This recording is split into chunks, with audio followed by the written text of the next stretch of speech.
ਹਾਂਜੀ ਰਾਜੇ BA second ਦੇ ਵਿਦਿਆਰਥੀਆਂ ਨੂੰ ਆਪਾਂ ਨੇ ਪਹਿਲਾਂ ਵਾਲੀ ਕਲਾਸਿਸ ਦੇ ਵਿੱਚ ਦੱਸਿਆ ਹੋਇਆ ਕਿ ਕਿਹੜੀਆਂ ਬੁੱਕਸ ਲੈਣੀਆਂ ਨੇ, ਠੀਕ ਹੈ। ਕਿਹੜਾ ਟੌਪਿਕ ਸਟਾਰਟ ਕਰ ਰਹੇ ਹਾਂ, ਫਿਰ ਵੀ ਮੈਂ ਦੱਸ ਦੇਣਾ ਆਪਾਂ ਅੱਜ ਡਬਲ ਇੰਟਰਪ੍ਰੀਨਿਓਰ ਦਾ ਟੌਪਿਕ ਸਟਾਰਟ ਕਰਾਂਗੇ। ਕੁਝ ਕੁ ਵਿਦਿਆਰਥੀ ਨਵੇਂ ਆਏ ਨੇ, ਉਹਨਾਂ ਦੇ ਲਈ ਮੈਂ ਬੁੱਕਸ ਦੱਸ ਦੇਣਾ ਕਿ ਕਿਹੜੀਆਂ ਬੁੱਕਸ ਲੈਣੀਆਂ ਨੇ। ਇਹਦੇ ਵਿੱਚ ਤੁਹਾਡਾ ਚੈਪਟਰ ਹੈ, ਨਵੀਆਂ ਬੁੱਕਸ ਦੇ ਵਿੱਚ ਹੋ ਸਕਦਾ ਚੈਪਟਰ ਅੱਗੇ ਪਿੱਛੇ ਹੋ ਜਾਵੇ। ਇਹਦੇ ਵਿੱਚ ਇਹ ਚੈਪਟਰ ਹੈਗਾ ਡਬਲ ਐਂਡ ਟ੍ਰਿਪਲ ਇੰਟੈਗਰਲ ਦਾ ਲਾਸਟ ਤੇ ਫਿਫਥ ਚੈਪਟਰ ਹੈ ਇਸ ਬੁੱਕ ਦੇ ਵਿੱਚ। ਨਵੀਆਂ ਦੇ ਵਿੱਚ ਹੋ ਸਕਦਾ ਉੱਪਰ ਨੀਚੇ ਕੰਟੈਂਟ ਦੇ ਵਿੱਚ ਹੋਵੇ, ਬਟ ਆਪਣੇ ਸਿਲੇਬਸ ਦੇ ਵਿੱਚ ਮੇਨ ਗੱਲ ਆਪਾਂ ਇਹ ਮੰਨ ਕੇ ਚੱਲਦੇ ਹਾਂ। ਹਲੇ ਤੁਹਾਡੇ ਕੋਲ ਬੁੱਕਸ ਨਹੀਂ ਆ ਰਹੀਆਂ, ਮਾਰਕੀਟ ਦੇ ਵਿੱਚ ਨਹੀਂ ਮਿਲ ਰਹੀਆਂ, ਕੋਈ ਪ੍ਰੋਬਲਮ ਨਹੀਂ, ਠੀਕ ਹੈ। ਆਪਾਂ ਤੁਹਾਨੂੰ ਗਰੁੱਪ ਦੇ ਵਿੱਚ PDF ਫਾਈਲ ਸੈਂਡ ਕਰਾਂਗੇ, ਤੁਸੀਂ ਉਹਦੇ ਤੋਂ ਈਜ਼ੀਲੀ ਪੜ੍ਹ ਸਕਦੇ ਹੋ, ਠੀਕ ਹੈ, ਦੇਖ ਸਕਦੇ ਹੋ। ਸੋ ਸਟਾਰਟ ਕਰਦੇ ਹਾਂ ਡਬਲ ਐਂਡ ਟ੍ਰਿਪਲ ਇੰਟੈਗਰਲ ਤੇ। ਜਿਵੇਂ ਨਾਮ ਤੋਂ ਕਲੀਅਰ ਆ, ਡਬਲ ਐਂਡ ਟ੍ਰਿਪਲ ਇੰਟੈਗਰਲ, ਜਦੋਂ ਇੰਟੈਗਰਲ ਕਾਊਂਟਿੰਗ ਆ, ਨੰਬਰਿੰਗ ਆ, 2 ਹੋਊਗੀ, ਦੋ ਇੰਡੀਪੈਂਡੈਂਟ ਵੇਰੀਏਬਲਸ ਦੇ ਵਿਦ ਰਿਸਪੈਕਟ ਟੂ ਆਪਾਂ ਨੇ ਇੰਟੈਗਰਲ ਕਰਨਾ, ਇਹਨੂੰ ਆਪਾਂ ਡਿਸਕਸ ਕਰਾਂਗੇ ਡਬਲ ਇੰਟੈਗਰਲ। ਇੰਟੈਗਰਲ ਦੇ ਵਿੱਚ ਜਿਹੜਾ ਆਪਣੇ ਕੋਲ ਇਹ ਵਾਲਾ ਪਾਰਟ ਹੈ, ਜਿਸ ਫੰਕਸ਼ਨ ਦਾ ਆਪਾਂ ਨੇ ਇੰਟੈਗਰਲ ਕਰਨਾ ਹੈ, ਇਹਨੂੰ ਆਪਾਂ ਬੋਲਦੇ ਹਾਂ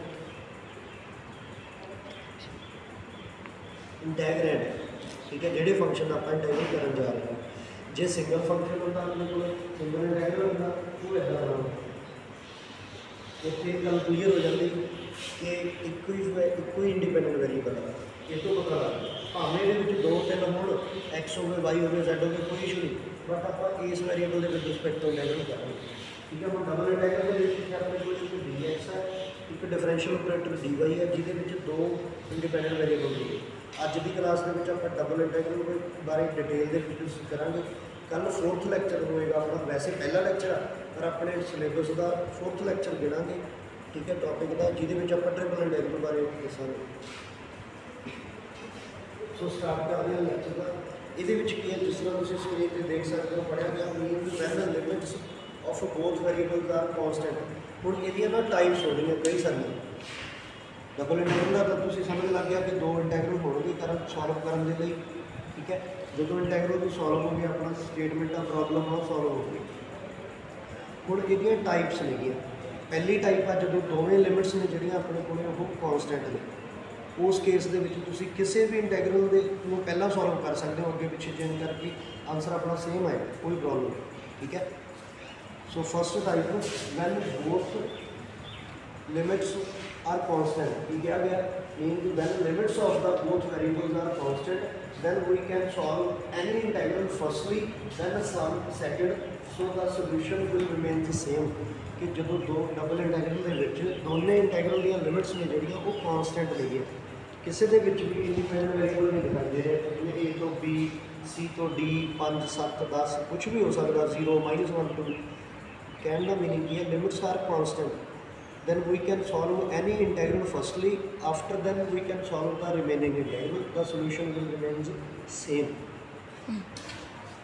ਜਿਸ ਤਰ੍ਹਾਂ ਮੈਂ ਇੱਥੇ ਥੋੜ੍ਹਾ ਜਿਹਾ ਚੇਂਜ ਕੀਤਾ ਹੋਇਆ ਕਿ ਇੱਥੇ I ਅਤੇ J ਦੇ ਨਾਲ 2 ਸਟੇਟਮੈਂਟਸ ਬਣਾ ਲਈਆਂ। ਇਹਦੇ ਵਿੱਚ ਆਪਾਂ ਨੇ ਕੀ ਕਿਹਾ ਹੈ ਕਿ ਜਿਹੜਾ ਮੇਨ ਇੰਟੈਗਰਲ ਸੀ, ਇਹਦਾ ਆਪਾਂ ਪਹਿਲਾਂ Y ਦੇ ਵਿਦ ਰਿਸਪੈਕਟ ਤੋਂ ਲੈ ਕੇ ਸੋਲਵ ਕਰਦੇ ਹਾਂ। X ਵਾਲੇ ਇੰਟੈਗਰਲ ਦੀਆਂ ਲਿਮਿਟਸ, ਇੰਟੈਗਰਲ ਅਤੇ ਡਿਫਰੈਂਸ਼ੀਅਲ ਆਪਰੇਟਰ ਨੂੰ ਬਾਹਰ ਰੱਖਦੇ ਹਾਂ। ਤੁਸੀਂ ਪਹਿਲਾਂ ਆਹ ਇੰਟੈਗਰਲ ਸੋਲਵ ਕਰਨਾ, ਬਾਅਦ ਦੇ ਵਿੱਚ ਦੂਸਰਾ ਇੰਟੈਗਰਲ ਸੋਲਵ ਕਰਾਂਗੇ। ਇਹਦਾ ਆਨਸਰ ਕੀ ਜੋ ਹੈ ਆ ਜਾਏਗਾ, ਉਹਨੂੰ ਆਪਾਂ ਕੀ ਬੋਲਾਂਗੇ, I। ਇੱਕ ਦੂਸਰੀ ਸਟੇਟਮੈਂਟ ਬਣਾ ਲਈ, ਇਹਦੇ ਵਿੱਚ ਆਪਾਂ ਨੇ ਦੇਖੋ ਕੀ ਕੀਤਾ ਗਿਆ, ਪਹਿਲਾਂ X ਦੇ with respect to integral solve ਕਰਾਂਗੇ। ਇੰਟੈਗਰੈਂਟ ਦਾ ਆਪਣਾ ਸੇਮ ਹੀ ਜਿਹਦਾ ਸੋਲਵ ਕਰਨਾ ਸੀ, ਇੰਟੈਗਰੈਂਟ ਸੇਮ ਹੀ ਹੈ। ਇਹਦੇ ਵਿੱਚ ਆਪਾਂ ਪਹਿਲਾਂ X ਦੇ ਵਿਦ ਰਿਸਪੈਕਟ ਟੂ ਸੋਲਵ ਕਰਦੇ ਹਾਂ, ਬਾਅਦ ਦੇ ਵਿੱਚ Y ਦੇ ਵਿਦ ਰਿਸਪੈਕਟ ਟੂ। ਆਪਾਂ ਇੰਟਰਚੇਂਜ ਕਰ ਸਕਦੇ ਹਾਂ ਲਿਮਿਟਸ, ਠੀਕ ਹੈ। ਇਹਨੂੰ ਕਹਿ ਦਿੰਦੇ ਆਪਾਂ interchange the order of integration, reverse the order of integration ਕਹਿ ਲਓ, ਜਾਂ change the order of integration. ਇਹ ਵੀ ਟੌਪਿਕ ਆਊਗਾ ਅੱਗੇ ਚੱਲ ਕੇ ਆਪਣੇ ਕੋਲ, ਠੀਕ ਹੈ। ਇਹਦੇ ਵਿੱਚ ਇਹਦਾ ਜੋ ਆਨਸਰ ਆ ਜਾਏਗਾ ਉਹ ਕੀ ਹੋਏਗਾ, J, ਬਟ ਦੋਨਾਂ ਦੇ ਆਨਸਰ ਸੇਮ ਰਹਿਣਗੇ। ਸੋ ਤੁਸੀਂ ਫਸਟਲੀ ਕੀ ਦੇਖਣਾ ਸਟੇਟਮੈਂਟ ਦੇ ਵਿੱਚ ਕਿ ਕੀ ਦੋਵੇਂ ਇੰਟੈਗਰਲ ਦੀਆਂ ਲਿਮਿਟਸ ਕੌਨਸਟੈਂਟ ਨੇ, ਓਕੇ। ਦੈਨ ਆਪਾਂ ਕਿਸੇ ਵੀ ਇੰਟੈਗਰਲ ਨੂੰ ਪਹਿਲਾਂ ਸੋਲਵ ਕਰ ਲਓ, ਬਾਅਦ ਦੇ ਵਿੱਚ ਦੂਸਰੇ ਨੂੰ ਸੋਲਵ ਕਰ ਲਓ, ਤੁਹਾਡਾ ਆਨਸਰ ਸੇਮ ਆਏਗਾ ਡੈਫੀਨੇਟਲੀ। ਇਹ ਹੋਊਗੀ ਪਹਿਲੀ ਟਾਈਪ। ਦੂਸਰੀ ਟਾਈਪ ਦੇ ਵਿੱਚ ਕੀ ਹੈ ਕਿ ਜਦੋਂ ਕਿਸੇ ਸਟੇਟਮੈਂਟ ਦੇ ਵਿੱਚ ਇੱਕ ਇੰਟੈਗਰਲ ਦੀਆਂ ਲਿਮਿਟਸ ਵੇਰੀਏਬਲ ਨੇ, ਦੂਜੇ ਇੰਟੈਗਰਲ ਦੀਆਂ ਲਿਮਿਟਸ ਕੀ ਨੇ, ਕੌਨਸਟੈਂਟ। ਦੈਨ ਉਸ ਕੇਸ ਦੇ ਵਿੱਚ ਵੀ have to solve that integral firstly whose limits are variable। ਜਿਹੜੇ ਇੰਟੈਗਰਲ ਦੀਆਂ ਲਿਮਿਟਸ ਵੈਰੀਏਬਲ ਨੇ ਆਪਾਂ ਨੇ ਪਹਿਲਾਂ ਉਹਨੂੰ ਸੋਲਵ ਕਰਨਾ, ਬਾਅਦ ਦੇ ਵਿੱਚ ਦੂਸਰੇ ਨੂੰ, ਭਾਵੇਂ ਦਿੱਤੀ ਹੋਈ ਸਟੇਟਮੈਂਟ ਦੇ ਵਿੱਚ। ਜਿਸ ਤਰ੍ਹਾਂ ਇੱਕ ਐਗਜ਼ਾਮਪਲ ਦੇਖੋ ਇਹਦੇ ਵਿੱਚ ਕੀ ਹੈ, ਆ ਜਿਹੜੀ ਨਾ ਵਰਡ ਵਿੱਚ ਲਿਖੀ ਹੋਈ ਹੈ, ਇਹਨੂੰ ਧਿਆਨ ਨਾਲ ਪੜ੍ਹ ਲਿਓ, ਤੁਹਾਡੀ ਬਹੁਤ ਹੈਲਪ ਕਰੂਗੀ। We have to solve that integral firstly whose limits are variable. After then we have to solve the remaining integral whose limits are constant. ਜਿਸ ਤਰ੍ਹਾਂ ਸਟੇਟਮੈਂਟ ਹੈ ਤੁਹਾਡੇ ਸਾਹਮਣੇ, ਐਗਜ਼ਾਮਪਲ 1 ਦਿੱਤੀ ਹੋਈ ਹੈ, ਇਹਦੇ ਵਿੱਚ ਕੀ ਹੈ, ਇੱਥੇ y ਦੀ ਲਿਮਿਟਸ ਨੇ c ਤੋਂ d ਤੱਕ, x ਦੀ ਲਿਮਿਟਸ ਨੇ 1 ਤੋਂ ਲੈ ਕੇ y ਸਕੁਅਰ ਤੱਕ। ਇਸ ਚੀਜ਼ ਵੱਲ ਧਿਆਨ ਨਾ ਦਿਓ, ਕਈ ਵਾਰੀ ਇੱਥੇ dx dy ਲਿਖਿਆ ਹੋ ਸਕਦਾ, ਕਈ ਵਾਰੀ dy dx ਲਿਖਿਆ ਹੋ ਸਕਦਾ। ਜ਼ਿਆਦਾਤਰ ਬੱਚੇ ਇਹ ਗਲਤ ਧਾਰਨਾ ਜੀ ਕਨਸੈਪਟ ਬਣਾ ਲੈਂਦੇ ਨੇ ਕਿ ਇੱਥੇ ਪਹਿਲਾਂ dx ਦਿੱਤਾ ਹੋਇਆ ਜੀ, ਪਹਿਲਾਂ x ਦੀ ਲਿਮਿਟ c ਸੋਲਵ ਹੋਣਗੀਆਂ, ਬਾਅਦ ਦੇ ਵਿੱਚ y ਦੀ ਹੋਣਗੀਆਂ। ਹੋ ਸਕਦਾ ਉਹ ਧਾਰਨਾ ਕਿਸੇ ਸਟੇਟਮੈਂਟ 'ਤੇ ਸਹੀ ਸਾਬਤ ਹੋ ਜਾਏ, ਕਿਸੇ 'ਤੇ ਨਾ ਹੋਵੇ। ਇਸ ਚੀਜ਼ ਨੂੰ ਆਪਾਂ ਨੇ ਮੈਨੂਅਲੀ ਚੇਂਜ ਕਰ ਲੈਣਾ। ਇਸ ਸਟੇਟਮੈਂਟ ਨੂੰ ਕਿਵੇਂ ਲਿਖਾਂਗੇ, ਹੁਣ ਦੇਖੋ ਇਹਦੀਆਂ ਨਜ਼ਰ ਆ ਰਹੀਆਂ ਨੇ, c ਤੋਂ d ਤੱਕ ਨੇ, ਤਾਂ ਇਹਨੂੰ ਮਾਰਕ ਕਰਨਾ ਕੌਨਸਟੈਂਟ ਲਿਮਿਟ। ਇਹਦੀਆਂ ਲਿਮਿਟਸ ਕਿਨੇ 1 ਤੋਂ ਲੈ ਕੇ y ਸਕੁਅਰ ਤੱਕ, ਤਾਂ ਇਹ ਕੀ ਨੇਗੀਆਂ ਵੈਰੀਏਬਲ ਲਿਮਿਟ। ਤਾਂ ਪਹਿਲਾਂ ਆਹ ਵੈਰੀਏਬਲ ਲਿਮਿਟ ਵਾਲਾ ਇੰਟੀਗਰਲ ਸੋਲਵ ਹੋਏਗਾ। ਆਪਾਂ ਇਹਨੂੰ ਇਸ ਤਰੀਕੇ ਨਾਲ ਰਾਈਟ ਆਊਟ ਕਰ ਲਾਂਗੇ, ਜਿਵੇਂ ਤੁਹਾਨੂੰ ਪਹਿਲਾਂ ਦੱਸਿਆ ਸੀਗਾ, ਇੰਟੀਗ੍ਰੇਸ਼ਨ ਦਾ ਆਰਡਰ ਚੇਂਜ ਕਰਕੇ। ਇਹਦੇ ਵਿੱਚ ਕੀ ਆ ਗਿਆ, x ਦੀਆਂ ਲਿਮਿਟਸ ਅੰਦਰ ਰੱਖ ਲਈਆਂ, x ਦਾ ਡਿਫਰੈਂਸ਼ੀਅਲ ਆਪਰੇਟਰ ਅੰਦਰ ਆ ਗਿਆ। ਇਹਨੂੰ ਪਹਿਲਾਂ ਸੋਲਵ ਕਰ ਲਾਂਗੇ, ਕਰਲ ਬ੍ਰੈਕਟ ਜਿਹਦੇ ਵਿੱਚ ਬਣਾ ਲਓ, ਜਿਹੜੀਆਂ y ਦੀਆਂ ਲਿਮਿਟਸ ਸੀਗੀਆਂ ਅਤੇ y ਦਾ ਡਿਫਰੈਂਸ਼ੀਅਲ ਆਪਰੇਟਰ ਉਹ ਬਾਹਰ ਰੱਖ ਲਓ। ਤਾਂ ਪਹਿਲਾਂ ਇਹ ਸੋਲਵ ਕਰਾਂਗੇ, ਬਾਅਦ ਦੇ ਵਿੱਚ y ਦੀਆਂ ਲਿਮਿਟਸ। ਇੱਕ ਹੋਰ ਖਾਸੀਅਤ ਦੱਸ ਦੇਣਾ ਮੈਂ ਤੁਹਾਨੂੰ, ਕਦੇ ਵੀ ਇੱਦਾਂ ਨਹੀਂ ਹੋਣਾ ਕਿ x ਦੀਆਂ ਲਿਮਿਟਸ ਦੇ ਵਿੱਚ x ਹੀ ਪਿਆ, ਇਹ ਨਹੀਂ ਹੋਣਾ। ਜੇ x ਦੀਆਂ ਲਿਮਿਟਸ ਨੇ ਤਾਂ ਉਹਨਾਂ ਦੇ ਵਿੱਚ ਕੌਨਸਟੈਂਟ ਹੋ ਸਕਦਾ ਜਾਂ ਅਦਰ ਵੇਰੀਏਬਲ y ਹੋ ਸਕਦਾ, ਠੀਕ ਹੈ। ਜੇ y ਦੀਆਂ ਲਿਮਿਟਸ ਨੇ ਉਹਨਾਂ ਦੇ ਵਿੱਚ ਕੌਨਸਟੈਂਟ ਹੋ ਸਕਦਾ ਜਾਂ ਅਦਰ ਵੇਰੀਏਬਲ x ਹੋ ਸਕਦਾ। ਇੱਥੇ ਤਾਂ ਤੁਹਾਨੂੰ ਦਿਖਾਈ ਦੇ ਰਿਹਾ ਕਿ ਆਹ ਕਿਹਦੀਆਂ ਲਿਮਿਟਸ ਨੇ। ਮੰਨ ਲਓ ਇਹ ਸਟੇਟਮੈਂਟ ਹੀ ਇੱਦਾਂ ਹੁੰਦੀ, 1 ਤੋਂ ਲੈ ਕੇ y ਸਕੁਅਰ ਤੱਕ, c ਤੋਂ ਲੈ ਕੇ d ਤੱਕ, f of x, ਫਿਰ ਇੱਥੋਂ ਆਪਾਂ ਨੇ ਖੁਦ ਜੱਜ ਕਰਨਾ ਆ ਤੁਸੀਂ, ਠੀਕ ਹੈ। ਇਹਦਾ ਐਨਾਲਿਸਿਸ ਕਰਨਾ, ਜਾਂਚ ਪੜਤਾਲ ਕਰਨੀ ਹੈ ਕਿ ਜੀ ਆਹ ਤਾਂ ਕੌਨਸਟੈਂਟ ਨੇ, ਇਹ ਪਤਾ ਨਹੀਂ ਕਿਹਦੀਆਂ ਨੇ, ਹਲੇ ਮੰਨ ਲਓ ਪਤਾ ਨਹੀਂ ਲੱਗ ਰਿਹਾ ਕਿਹਦੀਆਂ ਲਿਮਿਟਸ ਨੇ। ਇਹਦੇ ਵੱਲ ਧਿਆਨ ਨਾ ਦਿਓ, ਇਹਨੂੰ ਨਾ ਦੇਖੋ, ਠੀਕ ਹੈ। ਇਹਦੇ ਵਿੱਚ ਲਿਮਿਟਸ ਕੌਨਸਟੈਂਟ ਨੇ, ਹਲੇ ਆਪਾਂ ਨੂੰ ਸ਼ੋਰ ਨਹੀਂ ਹੈਗਾ ਕਿ ਕਿਹਦੀਆਂ ਲਿਮਿਟਸ। ਇਹਦੇ ਵਿੱਚ 1 ਤੋਂ ਲੈ ਕੇ y ਸਕੁਅਰ ਹੈ, ਪਹਿਲੀ ਗੱਲ ਤਾਂ ਇਹ ਵੈਰੀਏਬਲ ਲਿਮਿਟਸ ਆ ਗਈ। ਪਹਿਲਾਂ ਇਹ ਆਈਡੈਂਟੀਫਾਈ ਕਰਨਾ ਕਿ ਵੈਰੀਏਬਲ ਆ ਗਿਆ, ਠੀਕ ਹੈ ਜੀ। ਉਸ ਤੋਂ ਬਾਅਦ ਇਹ ਦੇਖਣਾ ਕਿ ਇਹਦੇ ਵਿੱਚ ਕਿਹੜਾ ਵੈਰੀਏਬਲ ਅਪੀਅਰ ਹੋ ਰਿਹਾ। ਜੇ ਇੱਥੇ x ਅਪੀਅਰ ਹੋ ਰਿਹਾ ਹੁੰਦਾ ਫਿਰ ਇਹ ਲਿਮਿਟਸ ਹੁੰਦੀਆਂ y ਦੀਆਂ, ਇੱਥੇ y ਅਪੀਅਰ ਹੋ ਰਿਹਾ ਤਾਂ ਇਹ ਲਿਮਿਟਸ ਕਿਹਦੀਆਂ ਨੇ, x ਦੀਆਂ, ਅਦਰ ਵੈਰੀਏਬਲ ਦੀਆਂ ਹੋਣਗੀਆਂ। ਇਸ ਗੱਲ ਨੂੰ ਧਿਆਨ ਨਾਲ ਆਈਡੈਂਟੀਫਾਈ ਕਰ ਲਿਓ। ਬਹੁਤ ਪ੍ਰੋਬਲਮਸ ਤੁਹਾਡੀਆਂ ਇੱਦਾਂ ਦੀਆਂ ਹੋਣੀਆਂ ਜਿਨ੍ਹਾਂ ਦੇ ਵਿੱਚ ਦੱਸਿਆ ਨਹੀਂ ਹੋਊਗਾ, ਜ਼ਿਆਦਾਤਰ ਸਟੂਡੈਂਟ ਗਲਤੀ ਕਰ ਲੈਂਦੇ ਆ, ਉਹ ਇਸ ਚੀਜ਼ ਨੂੰ ਦੇਖ ਲੈਂਦੇ ਆ ਕਿ ਜੀ ਆਹ dx ਅੱਗੇ ਲਿਖਿਆ ਹੋਇਆ ਤਾਂ ਇਹ ਹੋ ਗਈਆਂ x ਦੀਆਂ, ਆਹ dy ਬਾਅਦ 'ਚ ਇਹ ਹੋ ਗਈਆਂ y ਦੀਆਂ। ਇਹ ਚੀਜ਼ ਰੌਂਗ ਹੈ। ਜੇ ਇਸ ਸਟੇਟਮੈਂਟ ਦੇ ਵਿੱਚ ਇੱਦਾਂ ਲਿਖਿਆ ਹੁੰਦਾ dy dx, ਫਿਰ ਉਹ ਤੁਹਾਡਾ ਤੁੱਕਾ ਸੀਗਾ ਜਿਹੜਾ ਗਲਤ ਕਨਸੈਪਟ ਦੀ ਧਾਰਨਾ ਬਣਾਈ ਹੋਈ ਸੀ, ਉਹ ਫਿੱਟ ਬੈਠ ਜਾਂਦੀ ਕਿ ਹਾਂਜੀ ਆਹ y ਦੀਆਂ ਹੋ ਗਈਆਂ, ਇਹ x ਦੀਆਂ ਹੋ ਗਈਆਂ। ਪਰ ਮੈਂ ਤੁਹਾਨੂੰ ਐਡਵਾਈਸ ਦਿੰਦਾ, ਗਾਈਡ ਕਰਦਾ ਕਿ ਇਹਨੂੰ ਤੁਸੀਂ ਇਗਨੋਰ ਕਰੋ। ਦੋ ਇੰਟੈਗਰਲ ਆ ਗਏ, ਦੋਨਾਂ ਦੇ ਵਿੱਚ ਵੈਰੀਏਬਲ ਕਿਹੜੇ ਨੇ, x ਅਤੇ y। ਤਾਂ ਇਹਦਾ ਮਤਲਬ ਕੋਈ ਇੱਕ ਇੰਟੈਗਰਲ x ਦੀ ਲਿਮਿਟ ਵਾਲਾ, ਦੂਸਰਾ ਇੰਟੈਗਰਲ y ਦੀ ਲਿਮਿਟ ਵਾਲਾ, ਠੀਕ ਹੈ। ਬਾਅਦ ਦੇ ਵਿੱਚ ਆਪਾਂ ਨੇ ਆਈਡੈਂਟੀਫਾਈ ਕਰਨਾ ਕਿ ਕਿਹੜੀਆਂ ਲਿਮਿਟਸ ਕੌਨਸਟੈਂਟ ਨੇ। ਪਹਿਲਾਂ ਤੁਸੀਂ ਵੈਰੀਏਬਲ ਲਿਮਿਟਸ ਨੂੰ ਆਈਡੈਂਟੀਫਾਈ ਕਰਨਾ, ਪਹਿਲਾਂ ਆਪਣੇ ਆਪ ਹੀ ਬਾਕੀ ਬਚਦੇ ਇੰਟੈਗਰਲ ਦੀਆਂ ਲਿਮਿਟ ਦੂਸਰੇ ਵੈਰੀਏਬਲ ਦੀਆਂ ਹੋਣਗੀਆਂ ਤਾਂ ਅੰਡਰਸਟੂਡ ਹੀ ਹੈ ਨਾ। ਹਾਂਜੀ। ਹੁਣ ਜੇ ਇਹਨਾਂ ਦੇ ਵਿੱਚ y ਅਪੀਅਰ ਹੋ ਰਿਹਾ, ਦੈਟ ਮੀਨਸ ਇਹ ਕਿਹਦੀਆਂ ਲਿਮਿਟਸ ਨੇਗੀਆਂ, x ਦੀਆਂ। ਤਾਂ ਰਹਿ ਕਿਹੜਾ ਗਿਆ y, ਇਹ ਕਿਹਦੀਆਂ ਲਿਮਿਟਸ ਹੋਣਗੀਆਂ y ਦੀਆਂ, ਠੀਕ ਹੈ। ਹੋਰ ਵਧੀਆ ਤਰੀਕੇ ਨਾਲ ਤੁਸੀਂ ਲਿਖ ਸਕਦੇ ਹੋ ਤਾਂ ਇੱਦਾਂ ਲਿਖੋ। ਜੇ ਤੁਹਾਨੂੰ ਆਈਡੈਂਟੀਫਾਈ ਹੋ ਗਿਆ ਕਿ ਇਹ ਜੀ y ਦੀਆਂ ਲਿਮਿਟਸ ਨੇ, ਇਹ x ਦੀਆਂ ਲਿਮਿਟ ਨੇ। ਬੁੱਕਸ ਦੇ ਵਿੱਚ ਐਗਜ਼ਾਮ ਦੇ ਵਿੱਚ ਇੱਦਾਂ ਨਹੀਂ ਦਿੱਤਾ ਹੁੰਦਾ, ਪਰ ਤੁਸੀਂ ਆਦਤ ਪਾਉਣੀ ਹੈ ਇੱਦਾਂ ਲਿਖਣ ਦੀ। ਜਦੋਂ ਤੁਹਾਨੂੰ ਆਈਡੈਂਟੀਫਾਈ ਹੋ ਗਿਆ, ਤੁਸੀਂ ਇਸ ਤਰੀਕੇ ਨਾਲ ਲਿਖਣਾ ਸ਼ੁਰੂ ਕਰ ਦਿਓ। ਤੁਹਾਡੀ ਕ੍ਰਾਸ ਚੈਕਿੰਗ ਤੁਹਾਡੀ ਨਾਲ ਹੀ ਹੁੰਦੀ ਆਏਗੀ, ਗਲਤੀ ਪੈਣ ਦੇ ਚਾਂਸਸ ਘੱਟ ਹੋ ਜਾਣਗੇ। ਆਪਣੇ ਮੈਥਮੈਟਿਕਸ ਦੇ ਵਿੱਚ ਜ਼ਿਆਦਾਤਰ ਹੁੰਦਾ ਕਿ ਸਟੇਟਮੈਂਟ ਰੀਡ ਕਰਨ ਵੇਲੇ ਜੇ ਤੁਸੀਂ ਕੁਝ ਗਲਤ ਅਸੈਪਟ ਕਰਕੇ ਚੱਲ ਪਏ, ਗਲਤ ਸਮਝ ਕੇ ਚੱਲ ਪਏ, ਤੁਹਾਡਾ ਸਟੇਟਮੈਂਟ ਹੈ ਜਿਹੜੀ ਤੁਹਾਡਾ ਸੋਲੂਸ਼ਨ ਹੈ, ਪ੍ਰੂਫ, ਉਹ ਕਿਸੇ ਹੋਰ ਹੀ ਡਾਇਰੈਕਸ਼ਨ ਦੇ ਵਿੱਚ ਚਲਾ ਜਾਏਗਾ। ਜ਼ਿਆਦਾਤਰ ਸਟੂਡੈਂਟ ਪੇਪਰ ਦੇਣ ਤੋਂ ਬਾਅਦ ਸਾਨੂੰ ਮਿਲਦੇ ਆ, ਕਾਲ ਕਰਦੇ ਆ, ਜਾਂ ਜਦੋਂ ਕਲਾਸਾਂ ਲੱਗਦੀਆਂ ਉਦੋਂ ਮਿਲਦੇ ਆ, ਉਹ ਕਹਿੰਦੇ ਆ ਕਿ ਸਰ ਸਾਨੂੰ ਸਾਰਾ ਆਉਂਦਾ ਸੀ, ਅਸੀਂ ਹੋਮਵਰਕ ਦੇ ਵਿੱਚ ਵੀ ਬਹੁਤ ਵਧੀਆ ਤਰੀਕੇ ਨਾਲ ਕਰਿਆ ਹੋਇਆ ਸੀ, ਮੈਨੂੰ ਆਉਂਦਾ ਸੀ, ਮੈਂ ਸ਼ੁਰੂ ਵੀ ਕਰ ਲਿਆ ਸੀ, ਬਟ ਆਨਸਰ ਨਹੀਂ ਸੀ ਨਿਕਲ ਰਿਹਾ, ਉਹ ਹੋਰ ਹੀ ਕੁਝ ਬਣ ਗਿਆ। ਉਹਦੀ ਪ੍ਰੋਬਲਮ ਦੀ ਕਿੱਥੇ ਪਈ ਹੋਈ ਆ, ਆਈਡੈਂਟੀਫਾਈ ਕਰਨ ਲਈ। ਸਟੇਟਮੈਂਟ ਆਈਡੈਂਟੀਫਾਈ ਨਹੀਂ ਸਹੀ ਤਰੀਕੇ ਨਾਲ ਕੀਤੀ। ਹੁਣ ਸਮਝ ਲੱਗ ਗਿਆ, ਤੁਹਾਨੂੰ ਕੁਐਰੀ ਕਲੀਅਰ ਹੋ ਗਈ। कि जे कॉन्स्टेंट लिमिट ने फिर कोई मर्जी पहला सॉल्व कर दो आंसर सेम आएगा, बाद दूजा सॉल्व कर दो। पर जे वेरीएबल लिमिट्स हो तो पहला वेरीएबल लिमिट वाला इंटीग्रल सॉल्व करना, बाद दूसरा। कई बार हो सकता ये चीज़ ऐदा ही दी हुई होंगी कि वाई दियाँ लिमिट्स वेरीएबल ने, इतने एक्स दी लिमिट वेरीएबल ने पहला लिखते हैं, कॉन्स्टेंट वाली बाद च लिखते हैं, उत्थे कोई प्रॉब्लम नहीं। पर ये आप चेंज कर सकते हैं, कोई समस्या नहीं है। एक होर एग्जाम्पल देखो, ये सैकेंड एग्जाम्पल ये भी यही है ना, आप गल करी चुके कि वाई की लिमिट नहीं, ये वाई एक्स दी लिमिट सी, क्योंकि इन्होंने वाई वेरीएबल अपीयर हो रहा, ये बाकी बचते वेरीएबल की लिमिट्स होंगे जिनके पहला नहीं वो लिमिट्स। हुण लिमिट्स किन्ने तरीके दी हो सकती हैं, मैं वो गल कर। मेरा ना एक सिंपल जिहा काम करने का वे आ, वर्किंग रूल आ। तुसीं 1 साल तो मेरे को पढ़ रहे हो, तुहानूं भी जजमेंट हो गई होगी। मेरा एक रूल की है कि कोई भी तुसीं गेम खेडन लग रहे हो, मान लो लूडो खेडन लग रहे हो, तुसीं बहुत खेडते हो, मैं भी खेडदा फ्री टाइम के माइंड को रिलैक्स करने के लिए, ठीक है, कुछ भी हो सकता वो पॉइंट। आप कोई भी गेम खेडन तो पहला वो सारे रूल सीख लो। क्रिकेट वाले बच्चे बैठे होंगे, कोई क्रिकेट खेडते हैं, पहला तुसीं रूल सीख लो सारे कि गेम किस तरह खेडी जाती है। बाद पिच पर जाके गेम खेलो, तुसीं आउट नहीं होवोगे, तुसीं शानदार परफॉर्मेंस दोगे। जिन्हों रूल्स ही नहीं पता जाके जाती सारी किक लाउन लग जाएगा, हिट लाउन लग जाएगा, तो आउट हो जाएगा। उन्होंने ये नहीं पता कि बॉल कितने गई है, लैग से गई है, ऑफ से गई है, कितनी है, ठीक है। सो पहला रूल सीख लो तुसीं ध्यान नाल, बाद सम करो, तो आसानी सम होणगे। कोई मर्जी सम ट्राई कर लो, डेफिनेटली होएगा। हुण लिमिट्स किस तरह दिखी हो सकती हैं। पहला केस आ लिमिट्स एस फॉर्म के दिखी होंगे। ये वाला हो गया अपना इंटैग्रेंड, ये वाली हो गया लिमिट्स कि एक्स दी जी इत्थे तो इत्थे तक ने, वाई दी इत्थे तो इत्थे तक ने। ये तो बहुत ही सिंपल जैसा सम उन्होंने अपने आप ही तुहानूं देता कि किहड़ियां लिमिट्स कीदियां ने, किहड़ियां वेरीएबल ने, किहड़ियां कॉन्स्टेंट ने, वो तुसीं आइडेंटिफाई कर लोगे। पहला तो आपने ये देखना कि किहड़ियां लिमिट्स किहड़े वेरीएबल दी, इस तरीके नाल दिता हो सकता है। ये होगा पहला केस। दूसरा केस की है, कई बार स्टेटमेंट एस फॉर्म के दी होंगी है, इंटैग्रल सॉल्व करना किसी चीज़ का, एक्स इदा वेरी करना, ठीक है, इनइक्वालिटी की फॉर्म के एक्स की लिमिट ने ए तो बी तक, वाई दी लिमिट्स ने सी तो डी तक, ये होगी लोअर लिमिट, ये होगी अपर लिमिट। या नैक्सट केस के तीजे केस के कई बार इस तरीके देते हैं लिमिट्स ने जिहड़ियां कि x equal to a, x equal to b, वो तुसीं देखना कि छोटी जी लोअर लिमिट है, वड्डी जी अपर लिमिट। कई बार ये कोई जरूरी नहीं है कि एक्स की लिमिट 3 तो 5 तक ही हो सकती है, एक्स दी 5 तो लैके 17 तक भी दिता हो सकता इदा का, ठीक है। हो सकता मैं गलत होगा, तुम ध्यान में चेक कर लो सम कोई भी सम करोगे, एक्सरसाइज करोगे, पहले सारे सम्स से नज़र मार लेनी है कि किदा दी स्टेटमेंट ने किस तरह दी लिमिट्स की फॉर्म हो सकती है। ये उस तरीके वाई आ गया सी तो लैके डी तक। मेरी कही हुई गल कोई वर्डिंग यूनीवर्सल ट्रुथ ना मान के चलो, ऐ समझ लो मैं तो सिर्फ तुहाडी हैल्प करदा, तुसीं आप रूल देखने वैरीफाई करने फिर काम करना। ये नहीं कहना कि सर ने जी ऐ कहता सी, तो पक्के तौर पर आई होंगी है।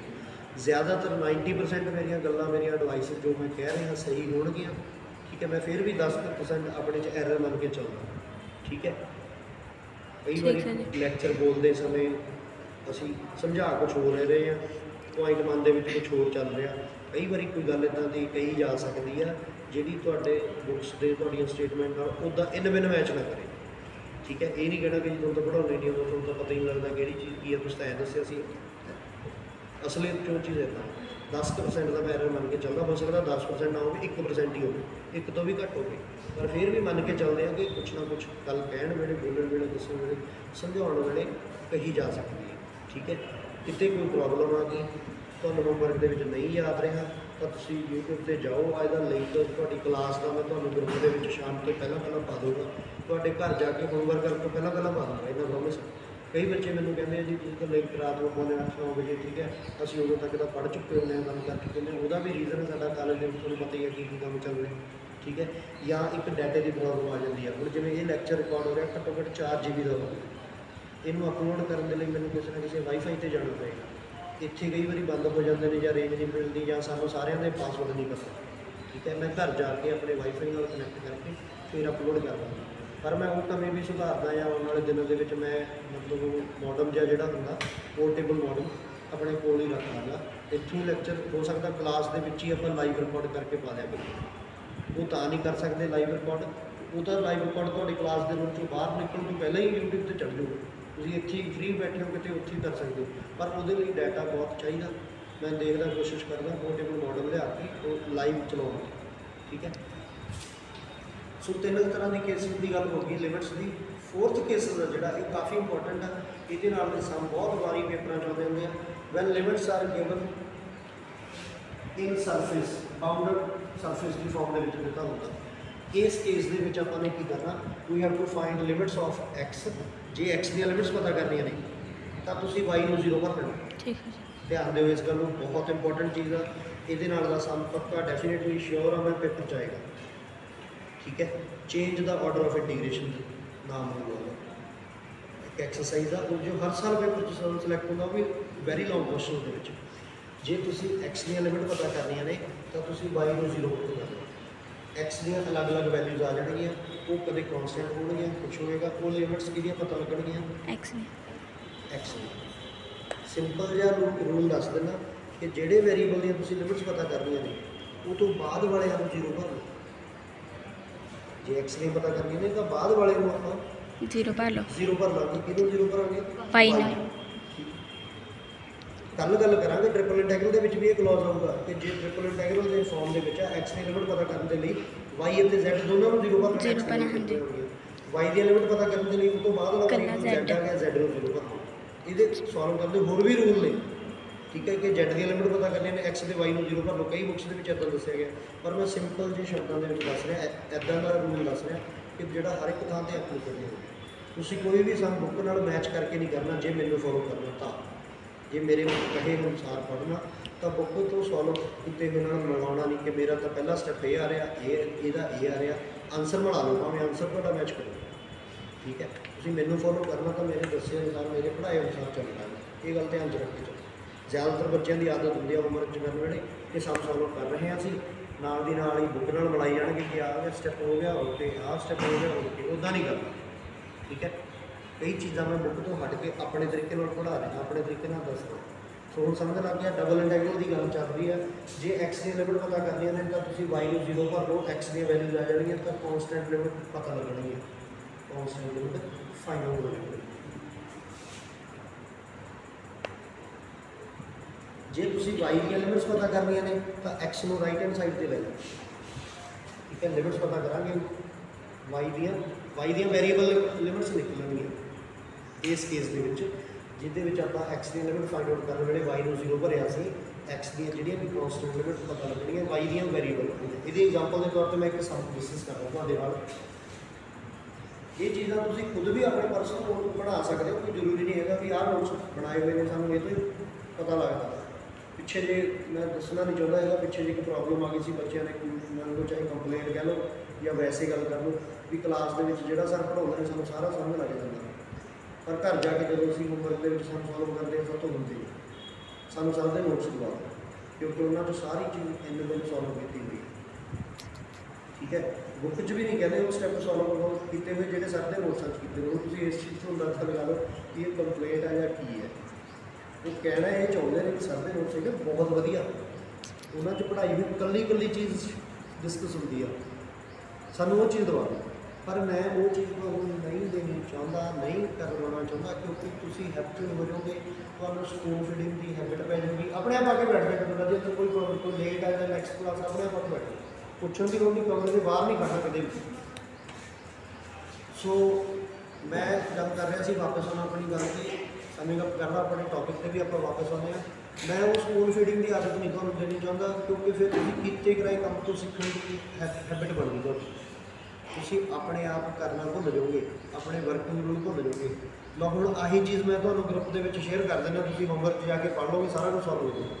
ਪਰ ਪੇਪਰਾਂ ਵੇਲੇ ਰਿਵੀਜ਼ਨ ਕਰਨ ਵੇਲੇ ਤੁਹਾਨੂੰ ਬਹੁਤ ਵੱਡੀ ਸਮੱਸਿਆ ਆਉਂਦੀ ਹੈ। ਤੁਸੀਂ ਆਪ ਹੀ ਅੰਦਾਜ਼ਾ ਲਗਾ ਕੇ ਦੇਖੋ, ਇੰਨੇ ਤਾਂ ਤੁਸੀਂ ਐਕਸਪੀਰੀਅੰਸਡ ਹੋ ਗਏ ਜ਼ਿੰਦਗੀ ਦੇ ਵਿੱਚ ਪੜ੍ਹਨ ਦੇ ਮਾਮਲੇ ਦੇ ਵਿੱਚ, ਕਿ ਤੁਹਾਡੇ ਆਪਣੀ ਹੈਂਡ ਰਾਈਟਿੰਗ ਦੇ ਵਿੱਚ, ਆਪਣੀ ਵਰਡਿੰਗ ਦੇ ਵਿੱਚ ਲਿਖੇ ਹੋਏ ਨੋਟਸ ਤੁਹਾਡੇ ਐਂਡ ਤੱਕ ਯਾਦ ਰਹਿਣ। ਠੀਕ ਹੈ। ਕਿਸੇ ਦੇ ਕਹੇ ਹੋਏ ਵਰਡ, ਕਿਸੇ ਦੇ ਲਿਖੇ ਹੋਏ ਨੋਟਸ ਨਹੀਂ ਹੁੰਦੇ ਪੱਕੇ ਯਾਦ ਰਹਿੰਦੇ। ਸੋ ਮੈਂ ਤਾਂ ਇਹ ਐਡਵਾਈਸ ਦਊਂ ਤੁਹਾਨੂੰ, ਇਹ ਚੀਜ਼ ਲੈ ਲਓ, ਇਹ ਤੋਂ ਕੋਈ ਪ੍ਰੋਬਲਮ ਨਹੀਂ। ਠੀਕ ਹੈ। ਸਟਾਰਟਿੰਗ ਦੇ ਵਿੱਚ ਪੜ੍ਹਨ ਦੀ ਆਦਤ ਬਣਾ ਲਓ, ਪਰ ਇਸ ਚੀਜ਼ ਨੂੰ ਆਪਣੀ ਵਰਡਿੰਗ 'ਚ ਲਿਖੋ, ਆਪਣੇ ਸ਼ਬਦਾਂ ਦੇ ਵਿੱਚ, ਕਿ ਮੈਨੂੰ ਇਹ ਤੋਂ ਕੀ ਸਮਝ ਲੱਗਦਾ। ਭਾਵੇਂ ਹਿੰਦੀ 'ਚ ਲਿਖ ਲਓ, ਪੰਜਾਬੀ 'ਚ ਲਿਖ ਲਓ, ਉਰਦੂ 'ਚ ਲਿਖ ਲਓ, ਇੰਗਲਿਸ਼ 'ਚ ਲਿਖ ਲਓ, ਜਿਵੇਂ ਮਰਜ਼ੀ ਲਿਖ ਲਓ। रिवीजन वेले इन्हां चीज़ों को पढ़ के तुहाडी 15 मिनट च पूरे चैप्टर की रिवीजन हो जाएगी। इनू आप वर्किंग रूल कहते हैं। हाँ, मैं अपने शब्दों के वर्किंग रूल लिखे कि वर्किंग रूल जरूर बनाने की आदत बनाओ। कल एक क्लास में मैं कहा सीगा कि आपको रजिस्टर वगैरह मेनटेन करने की लोड़ नहीं, जिवें स्कूलों कर लेंगे आपको कली कली एक्सरसाइज होमवर्क देंगे सी, तुसीं नैक्सट डे आके उदों पढ़ते सीगे। ठीक है, BSc अपने आप आके बैठी जाओ अंदर। ठीक है, अपने नोट्स आप बनाने की कोशिश करनी अपनी लैंग्वेज।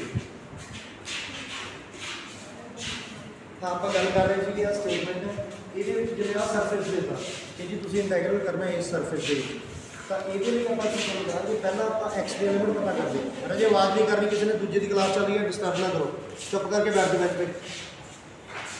तो ये आपने पहला आप एक्स के एलिमेंट पता करते हैं। एक्स के एलिमेंट पता करने के लिए की तुहानूं दस्सिया सीगा वाई नूं 0 भरना, मतलब कि इतने वाई नूं 0 भर लेते हैं कि y x square equal to a square. इनू सॉल्व करके एक्स दी दो वैल्यूज आ गई प्लस माइनस ए। ਇਹਦਾ ਮੀਨਿੰਗ एक्स ਦੀ ਲਿਮਿਟਸ ਆ ਗਈਆਂ -a ਤੋਂ ਲੈ ਕੇ a। एक्स ਦੀ ਲਿਮਿਟ ਪਤਾ ਲੱਗ ਗਿਆ। ਹਾਂਜੀ, y ਦੀ ਲਿਮਿਟ ਪਤਾ ਕਰਨ ਦੇ ਲਈ ਜੇ ਕੋਈ ਨੈਕਸਟ ਵੇਰੀਏਬਲ ਹੈ ਉਹਨੂੰ 0 ਕਰ ਲਾਂਗੇ, ਅਦਰਵਾਈਜ਼ y ਦੀ ਵੇਰੀਏਬਲ ਲਿਮਿਟ ਪਤਾ ਲੱਗਣੀ। ਕਿਸ ਤਰ੍ਹਾਂ ਜਿਵੇਂ ਆ ਸਰਫੇਸ ਸੀਗਾ x² + y² = a²। ਠੀਕ ਹੈ, ਆਪਾਂ ਨੇ x ਨੂੰ ਰਾਈਟ ਹੈਂਡ ਸਾਈਡ ਤੇ ਲੈ ਜਾਣਾ, y² ਕਿਹਦੇ ਇਕੁਅਲ ਬਚ ਗਿਆ a² - x² ਤੇ ਇਹਨੂੰ ਸੋਲਵ ਕਰਨ ਦੇ ਬਾਅਦ y ਦੀ ਵੈਲਿਊਜ਼ ਕੀ ਨਿਕਲੀਆਂ प्लस माइनस अंडर रूट के a² - x²। ਇਹਦਾ ਮਤਲਬ y ਦੀ ਲਿਮਿਟਸ ਕੀ ਫਾਈਂਡ ਆਊਟ ਹੋਣਗੇ ਮਾਈਨਸ ਦੇ ਅੰਡਰ रूट a² - x² ਤੋਂ ਲੈ ਕੇ प्लस ਦੇ अंडर रूट a² - x² तक। समझ लग गई? ਹਾਂਜੀ। ਬਾਉਂਡਡ ਸਰਫੇਸ ਤੋਂ ਕਿਸ ਤਰ੍ਹਾਂ ਦਾ ਲਿਮਿਟ ਪਤਾ ਕਰ ਰਹੇ ਨੇ, ਮੈਂ ਫੇਰ ਇੱਕ ਵਾਰੀ ਦੱਸ ਦਿੰਦਾ, ਵੈਸੇ ਬਾਰ-ਬਾਰ ਦੱਸਣ ਦੀ ਲੋੜ ਨਹੀਂ ਕਿਉਂਕਿ ਲੈਕਚਰ ਰਿਕਾਰਡ ਹੋ ਰਿਹਾ, ਤੁਸੀਂ ਇਹਨੂੰ ਸੁਣ ਕੇ ਦੁਬਾਰਾ ਕਲੀਅਰ ਕਰ ਸਕਦੇ ਹੋ। ਫਿਰ ਵੀ ਇਹ ਇੰਪੋਰਟੈਂਟ ਟੌਪਿਕ ਆ, ਇਹ 'ਚੋਂ ਕੁਐਸਚਨ ਪੇਪਰਾਂ ਦੇ ਵਿੱਚ ਲਾਜ਼ਮੀ ਹੋਣਾ, ਮੈਂ ਦੁਬਾਰਾ ਦੱਸ ਦਿੰਦਾ। ਦਿੱਤੇ ਹੋਏ ਸਰਫੇਸ ਦੇ ਵਿੱਚੋਂ x ਦੀਆਂ ਲਿਮਿਟਸ ਫਾਈਂਡ ਆਊਟ ਕਰਨ ਦੇ ਲਈ we have to put y = 0, then we have to find the values of x. These are called the limits of x. On the other hand side, when we are calculating, when we are finding the limits of y, we have to solve the values of, we have to obtain the values of y in terms of x. ਇਹ ਲਾਜ਼ਮੀ ਆ y ਦੀਆਂ limits ਕੱਢਣ ਦੇ ਲਈ in terms of x ਆਊਗਾ। ਇਹ ਹੋਣਗੀਆਂ ਵੇਰੀਏਬਲ ਲਿਮਿਟ। ਜਦੋਂ ਤੁਹਾਨੂੰ ਇਹ ਗੱਲ ਪਤਾ ਲੱਗ ਗਈ ਕਿ ਕਿਹੜੀਆਂ ਕਨਸਟੈਂਟ ਪਤਾ ਲੱਗ ਗਈਆਂ, ਦੂਜੀਆਂ ਵੇਰੀਏਬਲ ਨੇ, ਬਾਕੀ ਦਾ ਲੈਕਚਰ ਪਹਿਲੇ ਦੇ ਵਿੱਚ ਆਪਾਂ ਗੱਲ ਕਰ ਹੀ ਚੁੱਕੇ।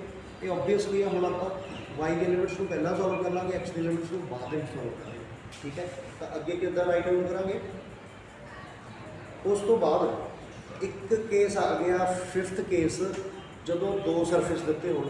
ਇਹ ਬਹੁਤ ਇੰਪੋਰਟੈਂਟ ਆ, ਬਹੁਤ ਜ਼ਿਆਦਾ ਇੰਪੋਰਟੈਂਟ ਹੈ, ਇਹਨੂੰ ਮਿਸ ਨਾ ਕਰਿਓ।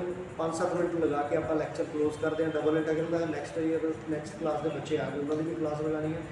ਜਦੋਂ ਤੁਹਾਡੇ ਕੋਲ ਗਿਵਨ ਦੇ ਵਿੱਚ ਦੋ ਸਰਫੇਸ ਦਿੱਤੇ ਹੋਣ ਤਾਂ ਇੱਥੇ ਆਪਾਂ ਇੰਟਰਸੈਕਸ਼ਨ ਮੈਥਡ ਲਗਾਵਾਂਗੇ। 3 ਕੇਸ ਬਣਨਗੇ ਅਲੱਗ-ਅਲੱਗ।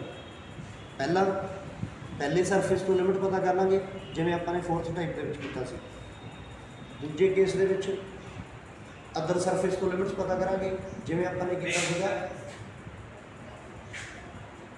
ਅਤੇ ਕਿਸੇ ਨੇ ਵੀ ਪੁੱਛਣਾ ਨਹੀਂ ਹੈਗਾ ਕਲਾਸ ਦੇ ਵਿੱਚ ਐਂਟਰ ਕਰਨ ਦੇ ਲਈ। ਜੇ ਕਿਸੇ ਨੇ ਪੁੱਛ ਲਿਆ ਮੈਂ ਉਹਨੂੰ ਭਜਾ ਦੇਣਾ।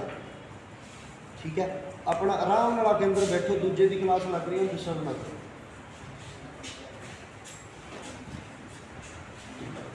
ਹਾਂਜੀ, ਜਦੋਂ ਦੋ ਸਰਫੇਸ ਦਿੱਤੇ ਹੋਣ ਉਹਨਾਂ ਦੇ ਆਪਾਂ ਨੇ ਕੀ ਕੰਮ ਕਰਨਾ, ਪਹਿਲਾਂ ਪਹਿਲੇ ਸਰਫੇਸ ਬਾਰੇ ਜਾਂਚ ਪੜਤਾਲ ਕਰਨੀ ਹੈ, ਐਨਾਲਿਸਿਸ ਕਰਨਾ ਕਿ ਉਹ ਕਿੱਦਾਂ ਦਾ ਸਰਫੇਸ ਹੈ, ਉਹ ਕਿੱਦਾਂ ਦਾ ਸਰਫੇਸ ਆ, ਕੀ ਉਹ ਸਟ੍ਰੇਟ ਲਾਈਨ ਆ, ਕੀ ਉਹ ਐਲਿਪਸ ਆ, ਪੈਰਾਬੋਲਾ, ਸਫੀਅਰ ਹੈ, ਸਰਕਲ ਹੈ, ਇਹ ਜਾਂਚ ਕਰਨੀ ਹੈ। ਇਹਦੇ ਬਾਰੇ ਆਪਣੀ ਪ੍ਰੀਵੀਅਸ ਕਲਾਸਿਸ ਦੀ ਜਿਓਮੈਟਰੀ ਦੀ ਹੈਲਪ ਲੈਣੀ ਹੈ ਕਿ ਇੱਦਾਂ ਦੀ ਸਟੇਟਮੈਂਟ ਆਹ ਚੀਜ਼ ਦੀ ਹੁੰਦੀ। ਠੀਕ ਹੈ, ਲੀਨੀਅਰ ਇਕੁਏਸ਼ਨ ਹੈ ਤਾਂ ਸਟ੍ਰੇਟ ਲਾਈਨ ਹੈ। ਠੀਕ ਹੈ, ਪੈਰਾਬੋਲਾ, ਐਲਿਪਸ ਦੀਆਂ ਤੁਹਾਨੂੰ ਸਟੇਟਮੈਂਟਸ ਮਾਈਂਡ ਦੇ ਵਿੱਚ ਕੱਚੀਆਂ ਪੱਕੀਆਂ ਜਿਹੀਆਂ ਯਾਦ ਹੋਣੀਆਂ, ਹੌਲੀ ਹੌਲੀ ਕਲੀਅਰ ਹੋ ਜਾਣਗੀਆਂ। ਸੋ ਪਹਿਲੇ ਸਰਫੇਸ ਬਾਰੇ ਐਨਾਲਿਸਿਸ ਕਰੋ ਕਿ ਉਹ ਕਿੱਦਾਂ ਦਾ ਸਰਫੇਸ ਆ, ਕਿੱਥੋਂ ਕਿੱਥੋਂ ਦੀ ਪਾਸ ਕਰਦਾ, ਕੀ ਉਹ ਰੀਜਨ 'ਚੋਂ ਪਾਸ ਕਰਦਾ। ਓਰੀਜਨ 'ਚੋਂ ਪਾਸ ਕਰਨ ਦੇ ਲਈ, ਚੈੱਕ ਕਰਨ ਦੇ ਲਈ ਤੁਸੀਂ ਕਿਸੇ ਇੱਕ ਵੇਰੀਏਬਲ ਨੂੰ ਮੰਨ ਲਓ x ਨੂੰ 0 ਭਰ ਲਿਆ। ਉਹ ਹੈਲੋ ਜ਼ਿਆਦਾ ਜ਼ਰੂਰੀ ਗੱਲ ਚੱਲਦੀ ਹੈ ਤੁਹਾਡੀ। ਫਿਰ ਮੈਂ ਪਹਿਲਾਂ ਕਹਿ ਕੇ ਹਟਿਆ ਦੂਜੇ ਨੂੰ ਡਿਸਟਰਬ ਨਾ ਕਰੋ, ਚਲੋ ਬਾਹਰ ਉੱਥੇ ਜਾ ਕੇ ਬੈਠੋ ਪਾਰਕ 'ਚ, ਜਦੋਂ ਇਹਨਾਂ ਦੀ ਕਲਾਸ ਹੋ ਗਈ ਉਦੋਂ ਆਇਓ। ਸਮਝ ਨਹੀਂ ਲੱਗ ਰਿਹਾ ਤੁਹਾਨੂੰ? ਇੱਕ ਵਾਰੀ ਕਹਿੰਦੇ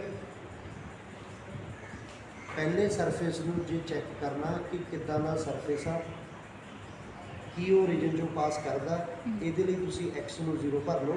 ਜੇ y ਵੀ 0 ਆ ਗਿਆ ਸੋਲਵ ਕਰਨ ਤੋਂ ਬਾਅਦ ਤਾਂ ਇਹਦਾ ਮਤਲਬ ਉਹ ਰੀਜਨ 'ਚੋਂ ਪਾਸ ਕਰਦਾ। ਜੇ y 0 ਨਾ ਆਇਆ, ਨੋਨ 0 ਆਇਆ, ਤਾਂ ਇਹਦਾ ਮਤਲਬ ਉਹ ਰੀਜਨ 'ਚੋਂ ਪਾਸ ਨਹੀਂ ਕਰ ਰਿਹਾ। जे एक्स ਨੂੰ 0 ਭਰਨ ਤੋਂ ਬਾਅਦ y ਦੀ ਕੋਈ ਕਨਸਟੈਂਟ ਵੈਲਿਊ ਆ ਗਈ, ਇਹਦਾ ਮਤਲਬ ਉਹ ਰੀਜਨ ਚੋਂ ਨਹੀਂ ਪਾਸ ਕਰਦਾ, ਉਹ ਕਿਸੇ ਐਕਸਿਸ ਚੋਂ ਪਾਸ ਕਰੂਗਾ। ਮੰਨ ਲਓ x ਨੂੰ 0 ਭਰਨ ਤੋਂ ਬਾਅਦ y ਦੀ ਵੈਲਿਊ 2 ਆ ਗਈ, ਤਾਂ ਉਹ ਕਿੱਥੋਂ ਦੀ ਪਾਸ ਕਰ ਰਿਹਾ? 0 2 ਪੁਆਇੰਟ ਦੇ ਵਿੱਚੋਂ ਦੀ। ਇਹ ਪੁਆਇੰਟ ਕਿੱਥੇ ਹੋਊਗਾ? y Axis. ਮੰਨ ਲਓ x ਨੂੰ 0 ਪੁੱਟ ਕਰਿਆ, y ਦੀ ਨੋਨ 0 ਵੈਲਿਊ ਆ ਗਈ, ਤਾਂ ਉਹ ਪੁਆਇੰਟ ਲੱਭ ਗਿਆ ਆਪਾਂ ਨੂੰ, ਉਹ ਸਰਫੇਸ ਕਿੱਥੋਂ ਦੀ ਪਾਸ ਕਰ ਰਿਹਾ, ਕਿਹੜੀ ਐਕਸਿਸ ਤੋਂ ਪਾਸ ਕਰ ਰਿਹਾ। ਸਿਮਿਲਰਲੀ ਆਪਾਂ ਨੇ y ਨੂੰ 0 ਪੁੱਟ ਕਰਕੇ ਚੈੱਕ ਕਰਨਾ। ਜੇ y ਨੂੰ 0 ਪੁੱਟ ਕੀਤਾ ਤੁਸੀਂ, x ਵੀ 0 ਆ ਗਿਆ, ਤਾਂ ਇਹਦਾ ਮਤਲਬ ਉਹ ਰੀਜਨ ਚੋਂ ਪਾਸ ਕਰਦਾ, ਅੰਦਰ ਬੈਠੇ ਚਲੋ ਆ ਗਿਆ। y ਨੂੰ 0 ਪੁੱਟ ਕਰਨ ਤੇ ਜੇ x 0 ਆ ਗਿਆ, ਤਾਂ ਇਹਦਾ ਮਤਲਬ ਰੀਜਨ ਚੋਂ ਪਾਸ ਕਰਦਾ। ਜੇ y ਨੂੰ 0 ਪੁੱਟ ਕਰਨ ਤੋਂ ਬਾਅਦ x ਦੀ ਨੋਨ 0 ਵੈਲਿਊ ਆ ਗਈ, ਤਾਂ ਇਹਦਾ ਮਤਲਬ ਉਹ ਰੀਜਨ ਚੋਂ ਪਾਸ ਨਹੀਂ ਕਰਦਾ, ਉਹ ਕਿਸੇ ਐਕਸਿਸ ਚੋਂ ਪਾਸ ਕਰਦਾ। ਮੰਨ ਲਓ y ਨੂੰ 0 ਭਰਿਆ, y ਦੀ ਵੈਲਿਊ 7 ਆ ਗਈ, ਤਾਂ ਕਿਹੜਾ ਪੁਆਇੰਟ ਆ ਗਿਆ? 7। x ਨੂੰ ਆਪਾਂ ਪਹਿਲਾਂ ਲਿਖਾਂਗੇ ਰੀਅਲ ਲਾਈਨ ਦੇ ਪ੍ਰੋਪਰਟੀ ਦੇ ਅਕੋਰਡਿੰਗ, ਠੀਕ ਹੈ। 7 0 ਪੁਆਇੰਟ ਆ ਗਿਆ, ਇਹ ਕਿੱਥੇ ਆ ਹੁਣ? x ਐਕਸਿਸ, ਠੀਕ ਹੈ। ਪਹਿਲੇ ਸਰਫੇਸ ਬਾਰੇ ਇਹ ਸਾਰਾ ਕੁਝ ਪੜ੍ਹ ਲੈਣਾ, ਲਿਖ ਕੇ ਡਿਟੇਲ 'ਚ ਦੱਸ ਦੇਣਾ। ਇਹੀ ਕੰਮ ਆਪਾਂ ਦੂਜੇ ਸਰਫੇਸ ਲਈ ਕਰਨਾ। x ਨੂੰ 0 ਭਰ ਕੇ ਚੈੱਕ ਕਰੋ ਕਿ ਰੀਜਨ ਚੋਂ ਪਾਸ ਕਰਦਾ। ਜੇ y 0 ਆ ਗਿਆ ਤਾਂ ਇਹਦਾ ਮਤਲਬ ਰੀਜਨ ਚੋਂ ਪਾਸ ਕਰਦਾ। ਜੇ x ਨੂੰ 0 ਕਰਨ ਤੋਂ ਬਾਅਦ y ਦੀ ਵੈਲਿਊ ਕੋਈ ਨੋਨ 0 ਆ ਗਈ, ਇਹਦਾ ਮਤਲਬ y x ਚੋਂ ਪਾਸ ਕਰਦਾ। ਉਹ ਪੁਆਇੰਟ ਪਤਾ ਲੱਗ ਜੂਗਾ, ਤਾਂ ਕੋਈ ਨਾਮ ਲਿਖ ਦਿਓ A B C D E F G H ਜੋ ਵੀ। y ਨੂੰ 0 ਪੁੱਟ ਕਰਕੇ x ਵੀ 0 ਆ ਗਿਆ, ਤਾਂ ਇਹਦਾ ਮਤਲਬ ਰੀਜਨ ਚੋਂ ਪਾਸ ਕਰਦਾ। ਜੇ y ਨੂੰ 0 ਪੁੱਟ ਕਰਨ ਤੋਂ ਬਾਅਦ x ਦੀ ਕੋਈ ਨੋਨ 0 ਵੈਲਿਊ ਆ ਗਈ, ਤਾਂ ਇਹਦਾ ਮਤਲਬ ਉਹ x x ਚੋਂ ਪਾਸ ਕਰਦਾ। ਦੋਨੇ ਸਰਫੇਸ ਲਈ ਇਹ ਗੱਲ ਡਿਟੇਲ 'ਚ ਡਿਸਕਸ ਕਰ ਲੈਣੀ ਹੈ, ਠੀਕ ਹੈ ਸਰ ਜੀ।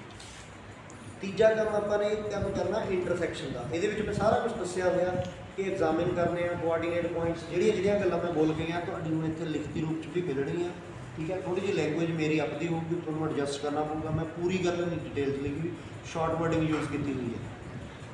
ਜਿਵੇਂ ਮੈਂ ਕਿਹਾ ਕਿ ਕਿਸੇ ਸਰਫੇਸ ਨੂੰ ਚੈੱਕ ਕਰਨਾ, x ਨੂੰ 0 ਭਰ ਲਓ, ਜੇ y ਨੋਨ 0 ਆ ਗਿਆ, ਤਾਂ ਇਹਦਾ ਮਤਲਬ ਉਹ ਪੁਆਇੰਟ ਲੱਗਿਆ 0 ਸਟਾਰ ਸਮਥਿੰਗ ਕਿ y x ਤੋਂ ਪਾਸ ਕਰਦਾ।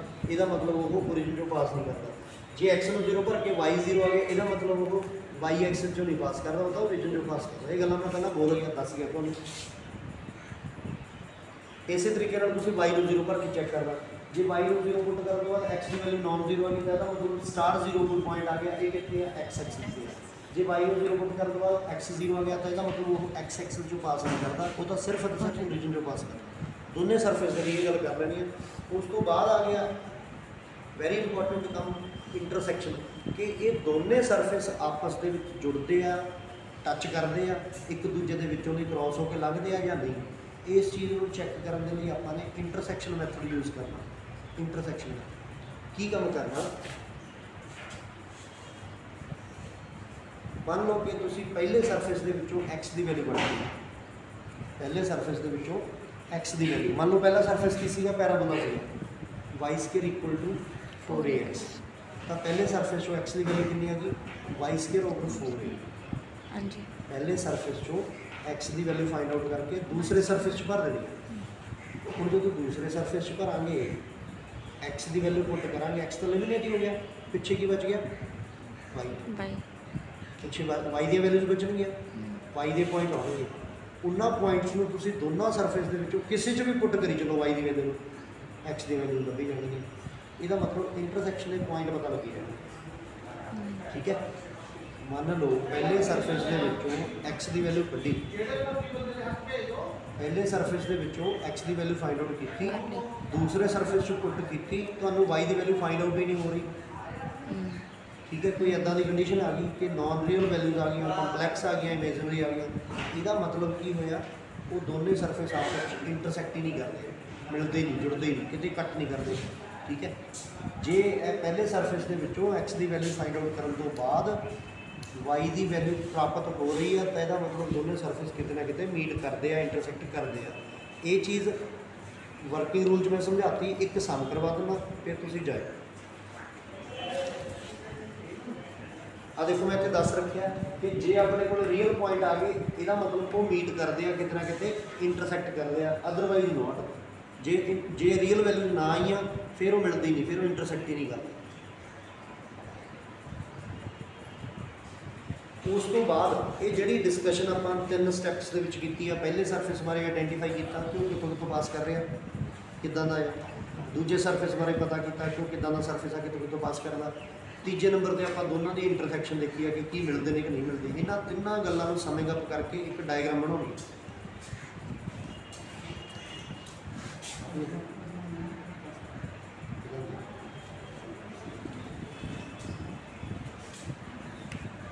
ਹੁਣ ਕੀ ਕੰਮ ਕਰਨਾ, after getting intersection we have to draw the both given surface.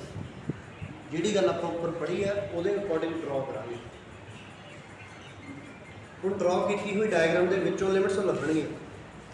ਇੰਨਾ ਕੰਮ ਕਰਨ ਤੋਂ ਬਾਅਦ ਜਿਹੜੀ ਤੁਸੀਂ ਡਾਇਗਰਾਮ, ਜਿਹੜੀ ਕੋਈ ਪਿਕਚਰ ਡਰਾ ਹੋਊਗੀ ਉਹਦੇ ਤੋਂ ਲਿਮਿਟਸ ਪਤਾ ਲੱਗਣਗੀਆਂ। ਇਹ ਕੰਮ ਲਾਜ਼ਮੀ ਪੇਪਰ 'ਚ ਆਉਣਾ, ਬਾਰ-ਬਾਰ ਕਹਿ ਰਿਹਾ, ਧਿਆਨ ਦੇ ਲਓ, ਸਮਝ ਲਓ। ਇਹ ਚੀਜ਼ ਫਸਟ ਈਅਰ ਵਾਲਿਆਂ ਲਈ ਵੀ ਇੰਪੋਰਟੈਂਟ ਹੈ। ਮੈਂ ਪਹਿਲਾਂ ਵੀ ਦੱਸ ਗਿਆ, ਇਹ ਚੀਜ਼ ਫਸਟ ਈਅਰ 'ਚ ਪੜ੍ਹ ਲੈਂਦੇ ਤਾਂ ਬਹੁਤ ਵਧੀਆ ਰਹਿੰਦਾ। ਬਹੁਤ ਚੀਜ਼ਾਂ ਸਮੱਸਿਆਵਾਂ ਪਹਿਲਾਂ ਹੀ ਹੱਲ ਹੋ ਜਾਂਦੀਆਂ ਇੰਟੈਗਰਲ ਦੇ ਰਿਗਾਰਡਿੰਗ। ਤੁਸੀਂ ਵੀ ਫਸਟ ਈਅਰ ਵਾਲੇ ਧਿਆਨ ਨਾਲ ਸਮਝ ਲਓ। ਜੇ ਤੁਹਾਡਾ ਇੰਟੈਗਰਲ ਸਟਰੋਂਗ ਹੈ, ਇੰਟੈਗਰਲ ਤੁਹਾਨੂੰ ਕਰਨਾ ਆਉਂਦਾ, ਤਾਂ ਇਹ ਸਮਝ ਲਓ ਅੱਧੀ ਗ੍ਰੈਜੂਏਸ਼ਨ ਤੁਹਾਡੀ ਹੋਊਗੀ ਸਿਰਫ ਇਕੱਲੇ ਇੰਟੈਗਰਲ ਦੀ। ਬਹੁਤ ਲੋੜ ਪੈਣੀ ਹੈ। ਕਈ ਬੁੱਕਸ ਇਹੋ ਜਿਹੀਆਂ ਆਉਣਗੀਆਂ ਤੁਹਾਨੂੰ, ਮੰਨ ਲਓ ਮੈਥਮੈਟੀਕਲ ਮੈਥਡ ਆ ਗਿਆ 5ਵੇਂ ਤੇ 6ਵੇਂ ਸਮੈਸਟਰ 'ਚ ਆਉਂਦਾ, ਉਹ ਸਾਰੇ ਦਾ ਸਾਰਾ ਇੰਟੈਗਰਲ ਆ। ਸਿਰਫ ਇੰਨਾ ਕੁ ਬਦਲਿਆ ਜਾ ਰਿਹਾ, ਪਹਿਲੇ ਚੈਪਟਰ 'ਚ ਇੱਦਾਂ ਇੰਟੈਗਰਲ ਕਰਨਾ, ਦੂਸਰੇ ਚੈਪਟਰ 'ਚ ਇਸ ਰੂਲਸ ਦੇ ਅਕੋਰਡਿੰਗ ਇੰਟੈਗਰਲ ਕਰਨਾ। ਜਿਸ ਕਿਸੇ ਬੱਚੇ ਦਾ ਇੰਟੈਗਰਲ ਦੇ ਵੀਕ ਹੈ, ਭਾਵੇਂ ਐਕਸਟਰਾ ਕਲਾਸ ਲਗਾ ਲਓ ਕਿਸੇ ਪੜ੍ਹੇ ਲਿਖੇ ਸਮਝਦਾਰ ਬੰਦੇ ਤੋਂ, ਠੀਕ ਹੈ। ਦੇਖੋ ਤੁਸੀਂ ਪਹਿਲਾਂ ਪੜ੍ਹੇ ਹੋਏ ਹੋ ਹੋਰ ਤਰੀਕੇ ਨਾਲ, ਠੀਕ ਹੈ। ਹੁਣ ਆਪਾਂ ਨੇ ਆਬਜੈਕਟਿਵ ਨੌਲੇਜ ਦੇ ਅਕੋਰਡਿੰਗ ਪੜ੍ਹਨਾ, ਪੇਪਰ ਦੇ ਸਿਲੇਬਸ ਨੂੰ ਸਾਹਮਣੇ ਰੱਖ ਕੇ ਨਹੀਂ ਪੜ੍ਹਨਾ, ਟੌਪਿਕ ਨੂੰ ਸਾਹਮਣੇ ਰੱਖ ਕੇ ਪੜ੍ਹਨਾ ਵੀ ਅਸੀਂ ਟੌਪਿਕ ਕਲੀਅਰ ਕਰਨਾ ਪੂਰਾ ਡਿਟੇਲ ਦੇ ਵਿੱਚ। ਆਪਣੀਆਂ ਐਕਸਟਰਾ ਕਲਾਸਾਂ ਵਗੈਰਾ ਲਗਾ ਕੇ ਇੰਟੈਗਰਲ ਦੇ ਵਿੱਚ ਸਟਰੋਂਗ ਹੋ ਜਾਓ, ਤੁਸੀਂ ਇੱਧਰ ਬਹੁਤ ਸੌਖੇ ਰਹੋਗੇ। ਵਰਨਾ ਇੱਥੇ ਸਮਝਾ ਕੇ ਜਾਇਆ ਕਰਾਂਗੇ ਅਸੀਂ ਕਿ ਕੀ ਕੰਮ ਕਰਨਾ, ਕਿੱਦਾਂ ਕਰਨਾ, ਠੀਕ ਹੈ। ਹੋਮਵਰਕ ਜਾ ਕੇ ਤੁਹਾਡੇ ਤੋਂ ਸਾਨੂੰ ਸੋਲਵ ਹੋਏਗਾ। ਹੁਣ ਅੱਜ ਇਹਨਾਂ ਦੀ ਕਲਾਸ ਦੇ ਵਿੱਚ ਇਹਨਾਂ ਨੂੰ ਮੈਂ ਡਬਲ ਇੰਟੈਗਰਲ ਦੇ ਵਿੱਚ ਬਾਰੇ ਦੱਸ ਰਿਹਾ, ਡਿਟੇਲ 'ਚ ਦੱਸ ਰਿਹਾ। ਸਮ ਕੋਈ ਨਹੀਂ ਸੋਲਵ ਕਰਵਾ ਰਿਹਾ, ਸਮ ਕੋਈ ਨਹੀਂ ਸੋਲਵ ਕੀਤਾ, ਪਰ ਗੱਲਾਂ ਇੱਦਾਂ ਦੀਆਂ ਦੱਸੀਆਂ ਨੇ, ਰੂਲਸ ਇੱਦਾਂ ਦੇ ਦੱਸੇ ਨੇ ਕਿ ਹੋਮਵਰਕ ਦੇ ਵਿੱਚ ਕੋਈ ਸਮ ਇਹੋ ਜਿਹਾ ਨਹੀਂ ਹੋਣਾ ਜਿਹੜਾ ਇਹਨਾਂ ਤੋਂ ਨਾ ਸੋਲਵ ਹੋਵੇ। ਸੋ ਉੱਦਾਂ ਦੀ ਰੀਡਿੰਗ ਕਰਨੀ, ਉੱਦਾਂ ਦੇ ਕੰਮ ਪੜ੍ਹਨਾ, ਉੱਦਾਂ ਦੇ ਪਰਸਨ ਨੂੰ ਹਾਇਰ ਕਰਿਓ ਜਿਹੜਾ ਤੁਹਾਨੂੰ ਆਬਜੈਕਟਿਵ ਨੌਲੇਜ 'ਚ ਸਟਰੋਂਗ ਕਰ ਦੇਵੇ, ਖਾਸ ਤੌਰ 'ਤੇ ਇੰਟੈਗਰਲ ਦੇ ਰਿਗਾਰਡਿੰਗ, ਠੀਕ ਹੈ। ਹੁਣ ਆਪਾਂ ਵਾਪਸ ਆਉਂਦੇ ਹਾਂ ਕਿ ਡਰਾ ਕਰ ਲਈ ਡਾਇਗਰਾਮ। ਡਰਾ ਕਰਨ ਤੋਂ ਬਾਅਦ ਜੇ ਤੁਸੀਂ ਐਕਸ ਦੀਆਂ ਲਿਮਿਟ ਪਤਾ ਕਰਨੀਆਂ ਨੇ ਤਾਂ ਡਰਾ ਕੀਤੀ ਹੋਈ ਡਾਇਗਰਾਮ ਦੇ ਸ਼ੇਡਡ ਏਰੀਏ ਦੇ ਬਿਲਕੁਲ ਲੈਫਟ ਵਾਲੇ ਪੁਆਇੰਟ ਤੋਂ ਲੈ ਕੇ ਐਕਸ ਦੀ ਵੈਲਿਊ ਬਿਲਕੁਲ ਰਾਈਟ ਵਾਲੇ ਪੁਆਇੰਟ 'ਤੇ ਜਿਹੜੀ ਐਕਸ ਦੀ ਵੈਲਿਊ ਆ ਉਹ ਐਕਸ ਦੀ ਲਿਮਿਟਸ ਨੇ। ਐਕਸ ਦੀਆਂ ਲਿਮਿਟਸ ਕਿੰਨੀਆਂ? ਬਿਲਕੁਲ ਐਕਸਟ੍ਰੀਮ ਲੈਫਟ ਡਰਾ ਕੀਤੀ ਹੋਈ ਡਾਇਗਰਾਮ ਦੇ ਵਿੱਚ ਜਿਹੜਾ ਸਭ ਤੋਂ ਲੈਫਟ ਦੇ ਪੁਆਇੰਟ ਆ ਉੱਥੇ ਐਕਸ ਦੀ ਵੈਲਿਊ ਕਿੰਨੀ ਆ, ਅਤੇ ਜਿਹੜਾ ਬਿਲਕੁਲ ਰਾਈਟ 'ਤੇ ਆ ਉੱਥੇ ਵਾਈ ਐਕਸ ਦੀ ਵੈਲਿਊ ਕਿੰਨੀ ਆ। ਇਹ ਐਕਸ ਦੀਆਂ ਲਿਮਿਟਸ ਨੇ। ਐਕਸਟ੍ਰੀਮ ਲੈਫਟ ਪੁਆਇੰਟ ਤੋਂ ਐਕਸ ਦੀ ਲੋਅਰ ਲਿਮਿਟ ਪਤਾ ਚੱਲੇਗੀ, ਐਕਸਟ੍ਰੀਮ ਰਾਈਟ ਪੁਆਇੰਟ ਤੋਂ ਐਕਸ ਦੀ ਅੱਪਰ ਲਿਮਿਟ ਪਤਾ ਚੱਲੇਗੀ। ਇਹ ਹੋਣਗੀਆਂ ਕੌਨਸਟੈਂਟ ਲਿਮਿਟਸ। ਇਹ ਵਾਲੀਆਂ ਜਿਹੜੀਆਂ ਲਿਮਿਟਸ ਹੋਣਗੀਆਂ ਇਹ ਹੋਣਗੀਆਂ ਕੌਨਸਟੈਂਟ। ਹੁਣ ਗੱਲ ਕਰਦੇ ਆ ਵਾਈ ਦੀਆਂ ਲਿਮਿਟਸ ਕੱਢਣੀਆਂ ਨੇ, ਉਹ ਕਿੱਦਾਂ ਪਤਾ ਲੱਗਣਗੀਆਂ। ਡਰਾ ਕੀਤੀ ਹੋਈ ਡਾਇਗਰਾਮ ਦੇ ਵਿੱਚ ਆਪਾਂ ਇੱਕ ਸਟ੍ਰਿਪ ਤਿਆਰ ਕਰਾਂਗੇ, ਇੱਕ ਸਟ੍ਰਿਪ ਲਗਾਵਾਂਗੇ।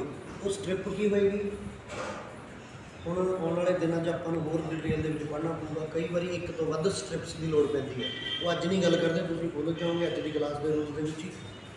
ਜੇ ਵਾਈ ਦੀਆਂ ਲਿਮਿਟਸ ਪਤਾ ਕਰਨੀਆਂ ਨੇ ਤਾਂ ਡਰਾ ਕੀਤੀ ਹੋਈ ਡਾਇਗਰਾਮ ਦਾ ਜਿਹੜਾ ਸਭ ਤੋਂ ਲੋਅਰ ਬਾਊਂਡਰੀ ਹੈ, ਕਰਵ ਹੋਊਗੀ, ਕੋਈ ਸਟ੍ਰੇਟ ਲਾਈਨ ਹੋਊਗੀ, ਕੁਝ ਵੀ ਹੋ ਗਿਆ, ਲੋਅਰ ਬਾਊਂਡਰੀ ਤੋਂ ਵਾਈ ਦੀ ਲੋਅਰ ਲਿਮਿਟ ਪਤਾ ਚੱਲੂਗੀ। ਇਹ ਹਮੇਸ਼ਾ ਵੇਰੀਏਬਲ ਲਿਮਿਟ 'ਚ ਹੋਊਗੀ। ਉਸੇ ਤਰੀਕੇ ਨਾਲ ਬਿਲਕੁਲ ਡਰਾ ਕੀਤੀ ਹੋਈ ਡਾਇਗਰਾਮ ਦੇ ਟੌਪ 'ਤੇ ਜਿਹੜਾ ਵੀ ਸਰਫੇਸ ਆ, ਜਿਹੜੀ ਵੀ ਬਾਊਂਡਰੀ ਆ, ਉਹ ਕਿਹਦੀ ਬਾਊਂਡਰੀ ਆ, ਉਹ ਐਲਿਪਸ ਦੀ ਆ, ਸਰਫੇਸ ਦੀ ਆ, ਹਾਈਪਰਬੋਲਾ ਦੀ ਆ, ਪੈਰਾਬੋਲਾ ਦੀ ਆ, ਸਰਕਲ ਦੀ ਆ, ਸਟ੍ਰੇਟ ਲਾਈਨ ਦੀ ਆ, ਉੱਥੋਂ ਆਪਾਂ ਨੂੰ ਵਾਈ ਦੀ ਅੱਪਰ ਲਿਮਿਟ ਪਤਾ ਚੱਲੇਗੀ। ਡਰਾ ਕੀਤੀ ਹੋਈ ਡਾਇਗਰਾਮ ਦੇ ਵਿੱਚੋਂ ਆਪਾਂ ਨੇ ਐਕਸ ਅਤੇ ਵਾਈ ਦੀਆਂ ਲਿਮਿਟਸ ਪਤਾ ਕਰਨੀਆਂ ਨੇ। ਜੇ ਤੁਸੀਂ ਐਕਸ ਦੀਆਂ ਲਿਮਿਟਸ ਕੌਨਸਟੈਂਟ ਪਤਾ ਕਰਨੀਆਂ ਚਾਹੁੰਦੇ ਹੋ ਤਾਂ ਬਿਲਕੁਲ ਖੱਬੇ ਪੁਆਇੰਟ ਤੋਂ ਲੈ ਕੇ ਬਿਲਕੁਲ ਸੱਜੇ ਪੁਆਇੰਟ ਤੱਕ ਜਿਹੜੀ ਵੀ ਐਕਸ ਦੀ ਵੈਲਿਊ, ਇਹ ਆ ਗਈ ਐਕਸ ਦੀਆਂ ਕੌਨਸਟੈਂਟ ਲਿਮਿਟ। ਸੌਰੀ ਮਿੱਠਾ ਪਾ ਕੇ ਇਹਦੇ ਨਾਲ ਹੋ ਗਿਆ। ਜੇ ਆਪਾਂ ਐਕਸ ਦੀਆਂ ਕੌਨਸਟੈਂਟ ਲਿਮਿਟ ਪਤਾ ਕਰ ਰਹੇ ਹਾਂ ਤਾਂ ਇਹਦੇ ਨਾਲ ਵਾਈ ਦੀਆਂ ਵੇਰੀਏਬਲ ਲਿਮਿਟ ਪਤਾ ਕਰਨੀਆਂ ਪੈਣਗੀਆਂ। ਜਿਹੜਾ ਪੁਆਇੰਟ ਤੁਹਾਡੇ ਸਿਲੇਬਸ 'ਚ ਚੇਂਜ ਆਫ ਆਰਡਰ ਦਾ ਆ, ਉਹਦੇ ਵਿੱਚ ਕੀ ਹੈ ਕਿ ਜੇ ਓਰੀਜਨਲ ਸਟੇਟਮੈਂਟ ਦੇ ਵਿੱਚ ਐਕਸ ਦੀਆਂ ਕੌਨਸਟੈਂਟ ਨੇ, ਵਾਈ ਦੀਆਂ ਵੇਰੀਏਬਲ ਨੇ, ਤਾਂ ਤੁਸੀਂ ਇਸ ਆਰਡਰ ਨੂੰ ਬਦਲੋ। ਐਕਸ ਦੀਆਂ ਕੌਨਸਟੈਂਟ ਸੀ, ਹੁਣ ਐਕਸ ਦੀਆਂ ਵੇਰੀਏਬਲ ਦੱਸੋ ਕਿੰਨੀਆਂ ਨੇ। ਓਰੀਜਨਲ ਸਟੇਟਮੈਂਟ 'ਚ ਵਾਈ ਦੀਆਂ ਵੇਰੀਏਬਲ ਸੀ ਤਾਂ ਤੁਸੀਂ ਵਾਈ ਦੀਆਂ ਕੌਨਸਟੈਂਟ ਲਿਮਿਟ ਪਤਾ ਕਰਨੀ, ਰੋਲ ਉਲਟ ਕਰ ਲੈਣਾ। ਇਹਦੇ ਬਾਰੇ ਆਪਾਂ ਅਲੱਗ ਕਲਾਸ 'ਚ ਪੜ੍ਹਾਂਗੇ, ਪਰ ਹੁਣੇ ਤੋਂ ਕਲੀਅਰ ਕਰ ਲੈਂਦੇ ਹਾਂ ਕਿਉਂਕਿ ਫਿਰ ਮੈਨੂੰ ਉਸ ਦਿਨ ਦੱਸਣ ਦੀ ਲੋੜ ਨਹੀਂ ਪੈਣੀ ਕਿ ਜੇ ਆਪਾਂ ਨੇ ਵਾਈ ਦੀਆਂ ਕੌਨਸਟੈਂਟ ਲਿਮਿਟ ਪਤਾ ਕਰਨੀ ਨੇ ਮੰਨ ਲਓ, ਤਾਂ ਉਹੀ ਰੂਲ ਨੇ। ਬਿਲਕੁਲ ਲੋਅਰ ਪੁਆਇੰਟ 'ਤੇ, ਲੋਅਰ ਪੁਆਇੰਟ 'ਤੇ ਮੰਨ ਲਓ ਏ ਬੀ ਹੈ, ਅੱਪਰ ਪੁਆਇੰਟ 'ਤੇ ਮੰਨ ਲਓ ਕੀ ਹੈ ਸੀ ਬੀ ਹੈ, ਤਾਂ ਆਹ ਜਿਹੜੀਆਂ ਲਿਮਿਟਸ ਨਹੀਂ ਹੈ ਵਾਈ ਦੀਆਂ ਵੈਲਿਊ ਜਿਹੜੀ ਹੈ, ਇਹ ਵਾਈ ਦੀ ਲੋਅਰ ਲਿਮਿਟ ਹੋਊਗੀ, ਇਹ ਵਾਲੀ ਜਿਹੜੀ ਹੈ ਇਹ ਵਾਈ ਦੀ ਅੱਪਰ ਲਿਮਿਟ ਹੋਊਗੀ। ਵਾਈ ਦੀਆਂ ਕੌਨਸਟੈਂਟ ਲਿਮਿਟ ਕਿੱਦਾਂ ਪਤਾ ਕਰਨੀ ਹੈ, ਪਤਾ ਲੱਗ ਗਿਆ। ਹੁਣ ਜੇ ਵਾਈ ਦੀਆਂ ਕੌਨਸਟੈਂਟ ਪਤਾ ਕਰ ਰਹੇ ਹੋ ਤਾਂ ਇਹਦੇ ਨਾਲ ਐਕਸ ਦੀਆਂ ਵੈਰੀਏਬਲ ਪਤਾ ਕਰਨੀ ਪੈਣੀ ਹੈ। एक्स दी वेरीएबल कितना आएंगे? एक्स दी वेरीएबल पता करने के लिए हॉरिजॉन्टल स्ट्रिप की लोड़ पड़ेगी, क्योंकि लैफ्ट सरफेस तो राइट सरफेस देखना। जे वाई दी वेरीएबल लिमिट देखनी है तो वर्टिकल स्ट्रिप की लोड़ पड़ेगी, लोअर सरफेस से वाई की है, उपरले सरफेस से वाई की है। हुण जे एक्स दी आपां ने मान लो एक्स दी वेरीएबल लिमिट्स फाइंड आउट करन जा रहे हैं तो हॉरिजॉन्टल स्ट्रिप ड्रॉ करांगे। ठीक है, हॉरिजॉन्टल स्ट्रिप दे विच की होगा, ड्रॉ की हुई डायग्राम के शेडड एरिए के कॉमन एरिए के जी लैफ्ट बाउंड्री से एक्स की वैल्यू वो होएगी एक्स की लोअर लिमिट, कॉमन एरिए की शेडड एरिए की जी राइट से जो भी बाउंड्री है वो देगी आपको एक्स की upper limit, variable upper limit. ये काम है जो तो लिमिट्स पता लग गई कि एक्स दियाँ की ने वाई दियाँ की ने, फिर तो सम सॉल्व होगा। इन्ना अज की क्लास का अपना टॉपिक सी। लास्ट में मैं एक सम समझा देना, मैनू समझाने की लोड़ नहीं पैनी, तुसीं समझ किते ड्रॉ किए हुए काम तो आप ही सॉल्व कर लोगे। ये अज की क्लास का अपना रिजल्ट है। मैनू कोई सम समझाने की लोड़ नहीं पैनी, कोई सम बोर्ड से सॉल्व करने की लोड़ नहीं पैनी, तुसीं आप ही सारे सम सॉल्व कर लोगे, क्योंकि तुहानूं रूल तुहानूं गाइडेंस कितना की देती। हुण आपां एक सम सॉल्व करते हैं, फिर क्लास फिनिश करते हैं, BSc का लैक्चर स्टार्ट करना है असीं। अब मैं कुछ नोट दिते हुए ने, इन्होंने ध्यान नाल पढ़ लिओ। वैसे मैं लैक्चर के दस गया कि जे एक्स दी कॉन्सटेंट लिमिट पता की जा रही ने तो ये वाई दी वेरीएबल लिमिट्स पता करनी पैणगी। नोट 2 की कहा गया, जे तुसी एक्स दी वेरीएबल लिमिट पता की ने तो वो वाई दी वेरीएबल लिमिट्स पता करनी पैणगी। सॉरी कॉन्सटेंट लिमिट, जे वाई दी एक्स दी वेरीएबल लिमिट पता की ने तो वो एक्स दी कॉन्सटेंट लिमिट्स पता करनी पैणगी।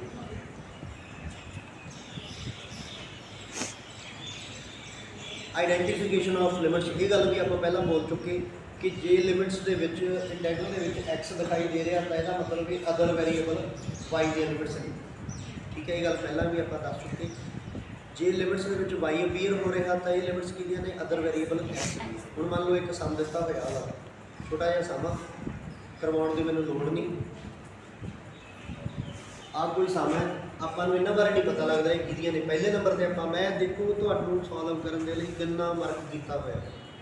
मैनू ये चीज़ां तैयार करने के लिए रात को 12-12 बज जाते हैं, सवेरे 4-4 बजे उठ के चीज़ां लिखना राइट कर। पिछले सालों के जो मैं नवा MSc करके पढ़ाने लग्या सीगा, मेरा उदों का यही बनया हुआ। ये जोड़े नोट्स ने एक दिन के नहीं तैयार हुए, कई सालों तैयार हुए। हुण मैनू होमवर्क पढ़ने की लोड़ नहीं पैंदी, घरे नोट्स तैयार करने की लोड़ नहीं पैंदी। मेरी पेन ड्राइव के मेरे फोन के सारे 6 के 6 समैसटर के सारिया बुक्स के सारे चैप्टर के नोट्स सी। जो मैं नोट्स तैयार कर दिंदा सी, एक दिन मेरी मदर ने मैनू कहा, कहते तू तो कहना होंदा सी मैं क्लास चों फस्ट होना, मैनू इन्ना वधिया पढ़ना आउंदा, कहते हुण तू उन्ना नहीं सी पढ़दा, पढ़न वेले जिन्ना तैनूं हुण पढ़ना पै रहा है। क्योंकि उन्होंने तो ऐ लगता सी कि पढ़ रहा, मैं तो नोट्स तैयार कर दिंदा सी, उन्होंने ऐ लगता सी पढ़दा। कहते तू तो कहना होंदा सी मैनू इन्ना पढ़ना आउंदा, इन्ने नंबर आते हैं मेरे, की गल तेन पढ़ाने वेले पढ़ाना नहीं आता, की गल तेन चीज़ां आउंदियां नहीं जो तू घरे इन्नी मेहनत करना इन्ना लिखना। तो वो इस चीज़ को समझ नहीं सकते ना, उन्होंने मेंटल लैवल या एजुकेशन लैवल के नाल नहीं टच हुए। तो मैं ये दस रहा कि ये चीज़ एक दिन के नहीं तैयार हुई।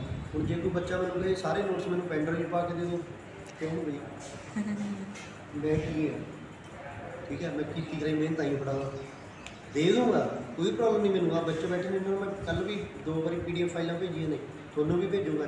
पर ये चीज़ जे तुसी आप करोगे तो ज़्यादा वधिया रहूगा। पेपरों वेले अपनी शब्दावली अपने वर्ड याद अपने आप ही चलन लग जाते हैं। फ्लैशबैक के एवं लग रहा होंगे जिवें मेरे सामने बुक खुली पई है, कॉपी खुली पई है, मैंने कोई बोल बोल के चीज़ां दस रहा, एवं फील होगा जे तुसी सही तरीके पढ़ोगे, तैयारी करोगे। आ सम के बारे पता लग ही गया। पहले नंबर पर मैं दस रहा सी, मैं पॉइंट भी मार्क किए ने। पहले स्टैप पर तुसीं की सोचना, स्टेटमेंट की करना, दूजे स्टैप पर तुसीं की करना। पहले स्टैप पर आप आ देखेंगे भी ये वाई वेरीएबल आ रहा तो यह मतलब ये लिखी हो गया एक्स दी, आ बाकी बच गई अपने आप ही पता लग गया कि वाई वेरीएबल। बाद में इदा लिख लाँगे कि पहला भी अपने आ सॉल्व करना है एक्स दी लिमिट ने, बाद आ सॉल्व करना, काम तो 2 मिनट के सम सॉल्व हो जाए।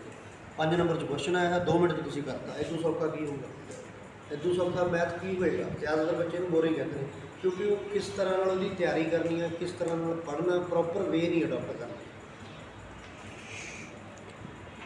वो पक्खे थले बह जा तू, या पक्खा चला ला, चल मरी जाना, पक्खे की सुच इतने लगी ऑन कर लो, आके चलता चलता चलता पक्खा यरा जी ऑन कर दो, पिछले गर्मी बैठे सेम उदा का कोई लाइट्स नहीं लगानी। चलो आप लेक्चर तो बाद देखते हैं, तुम लाइट बंद कर दो, लाइट चल गई।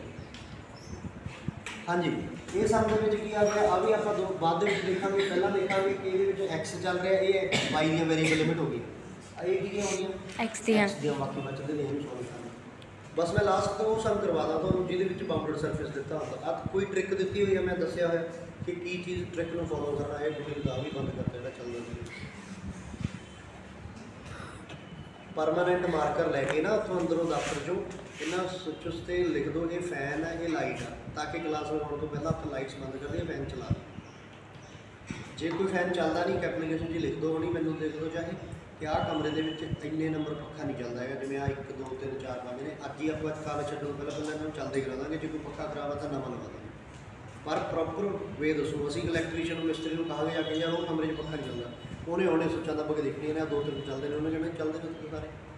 पूरा एप्लीकेशन उमें नहीं लिखनी हैगी, कंप्लेंट वाली वो नहीं कम करना। एक सिंपल पेज से लिख दो भी आह कमरे के लास्ट से आ पक्खा नहीं चल रहा, ठीक है। आप स्लिप फड़ा देंगे इलैक्ट्रीशियन को, आप ही स्लिप दे के आके काम कर देगा, इदा काम कर।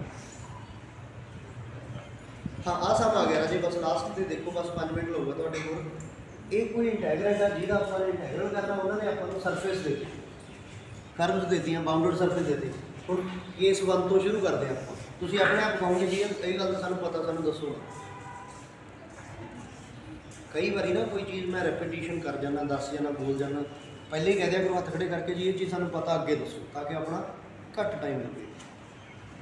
हुण इहदे विच इन्हां ने पहला सरफेस दिता सी आपां नूं y = x स्क्वायर। पहला तो फस्ट सरफेस बारे दसो, ये की चीज़ है y = x स्क्वायर, किद्दां दी स्टेटमेंट है ये?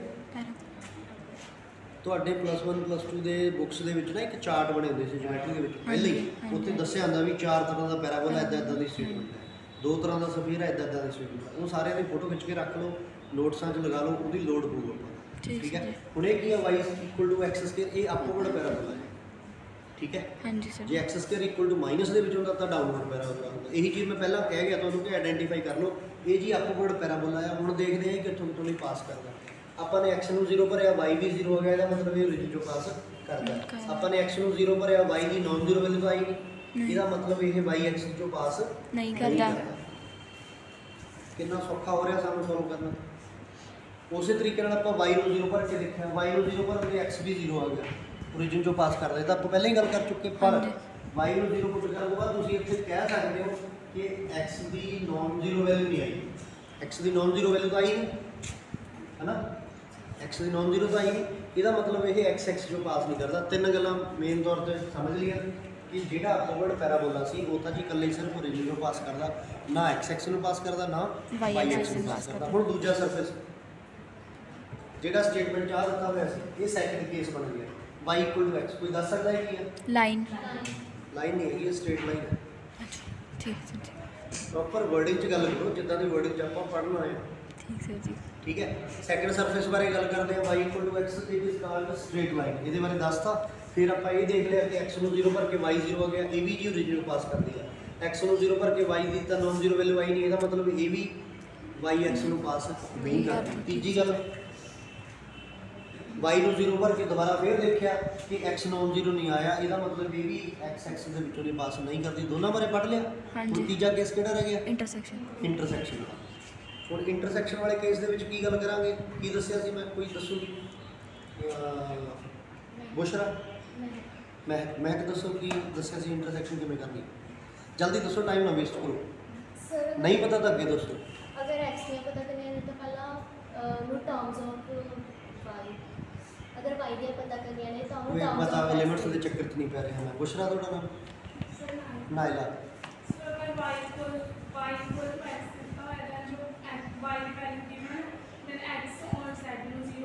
कोई यार तुम लिमिट्स दसी जाने हो, मैनू पढ़ा रहे हो, तुम भी लिमिट्स किवें कड्ढणियां ने, मैं पूछ रहा इंटरसैक्शन किवें करनी।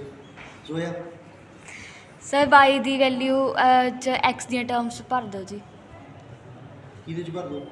भी जिमें दो अपने को सरफेस ने, एक सरफेस च जिमें x दे इक्वल टू है, y इक्वल्स टू x है, तो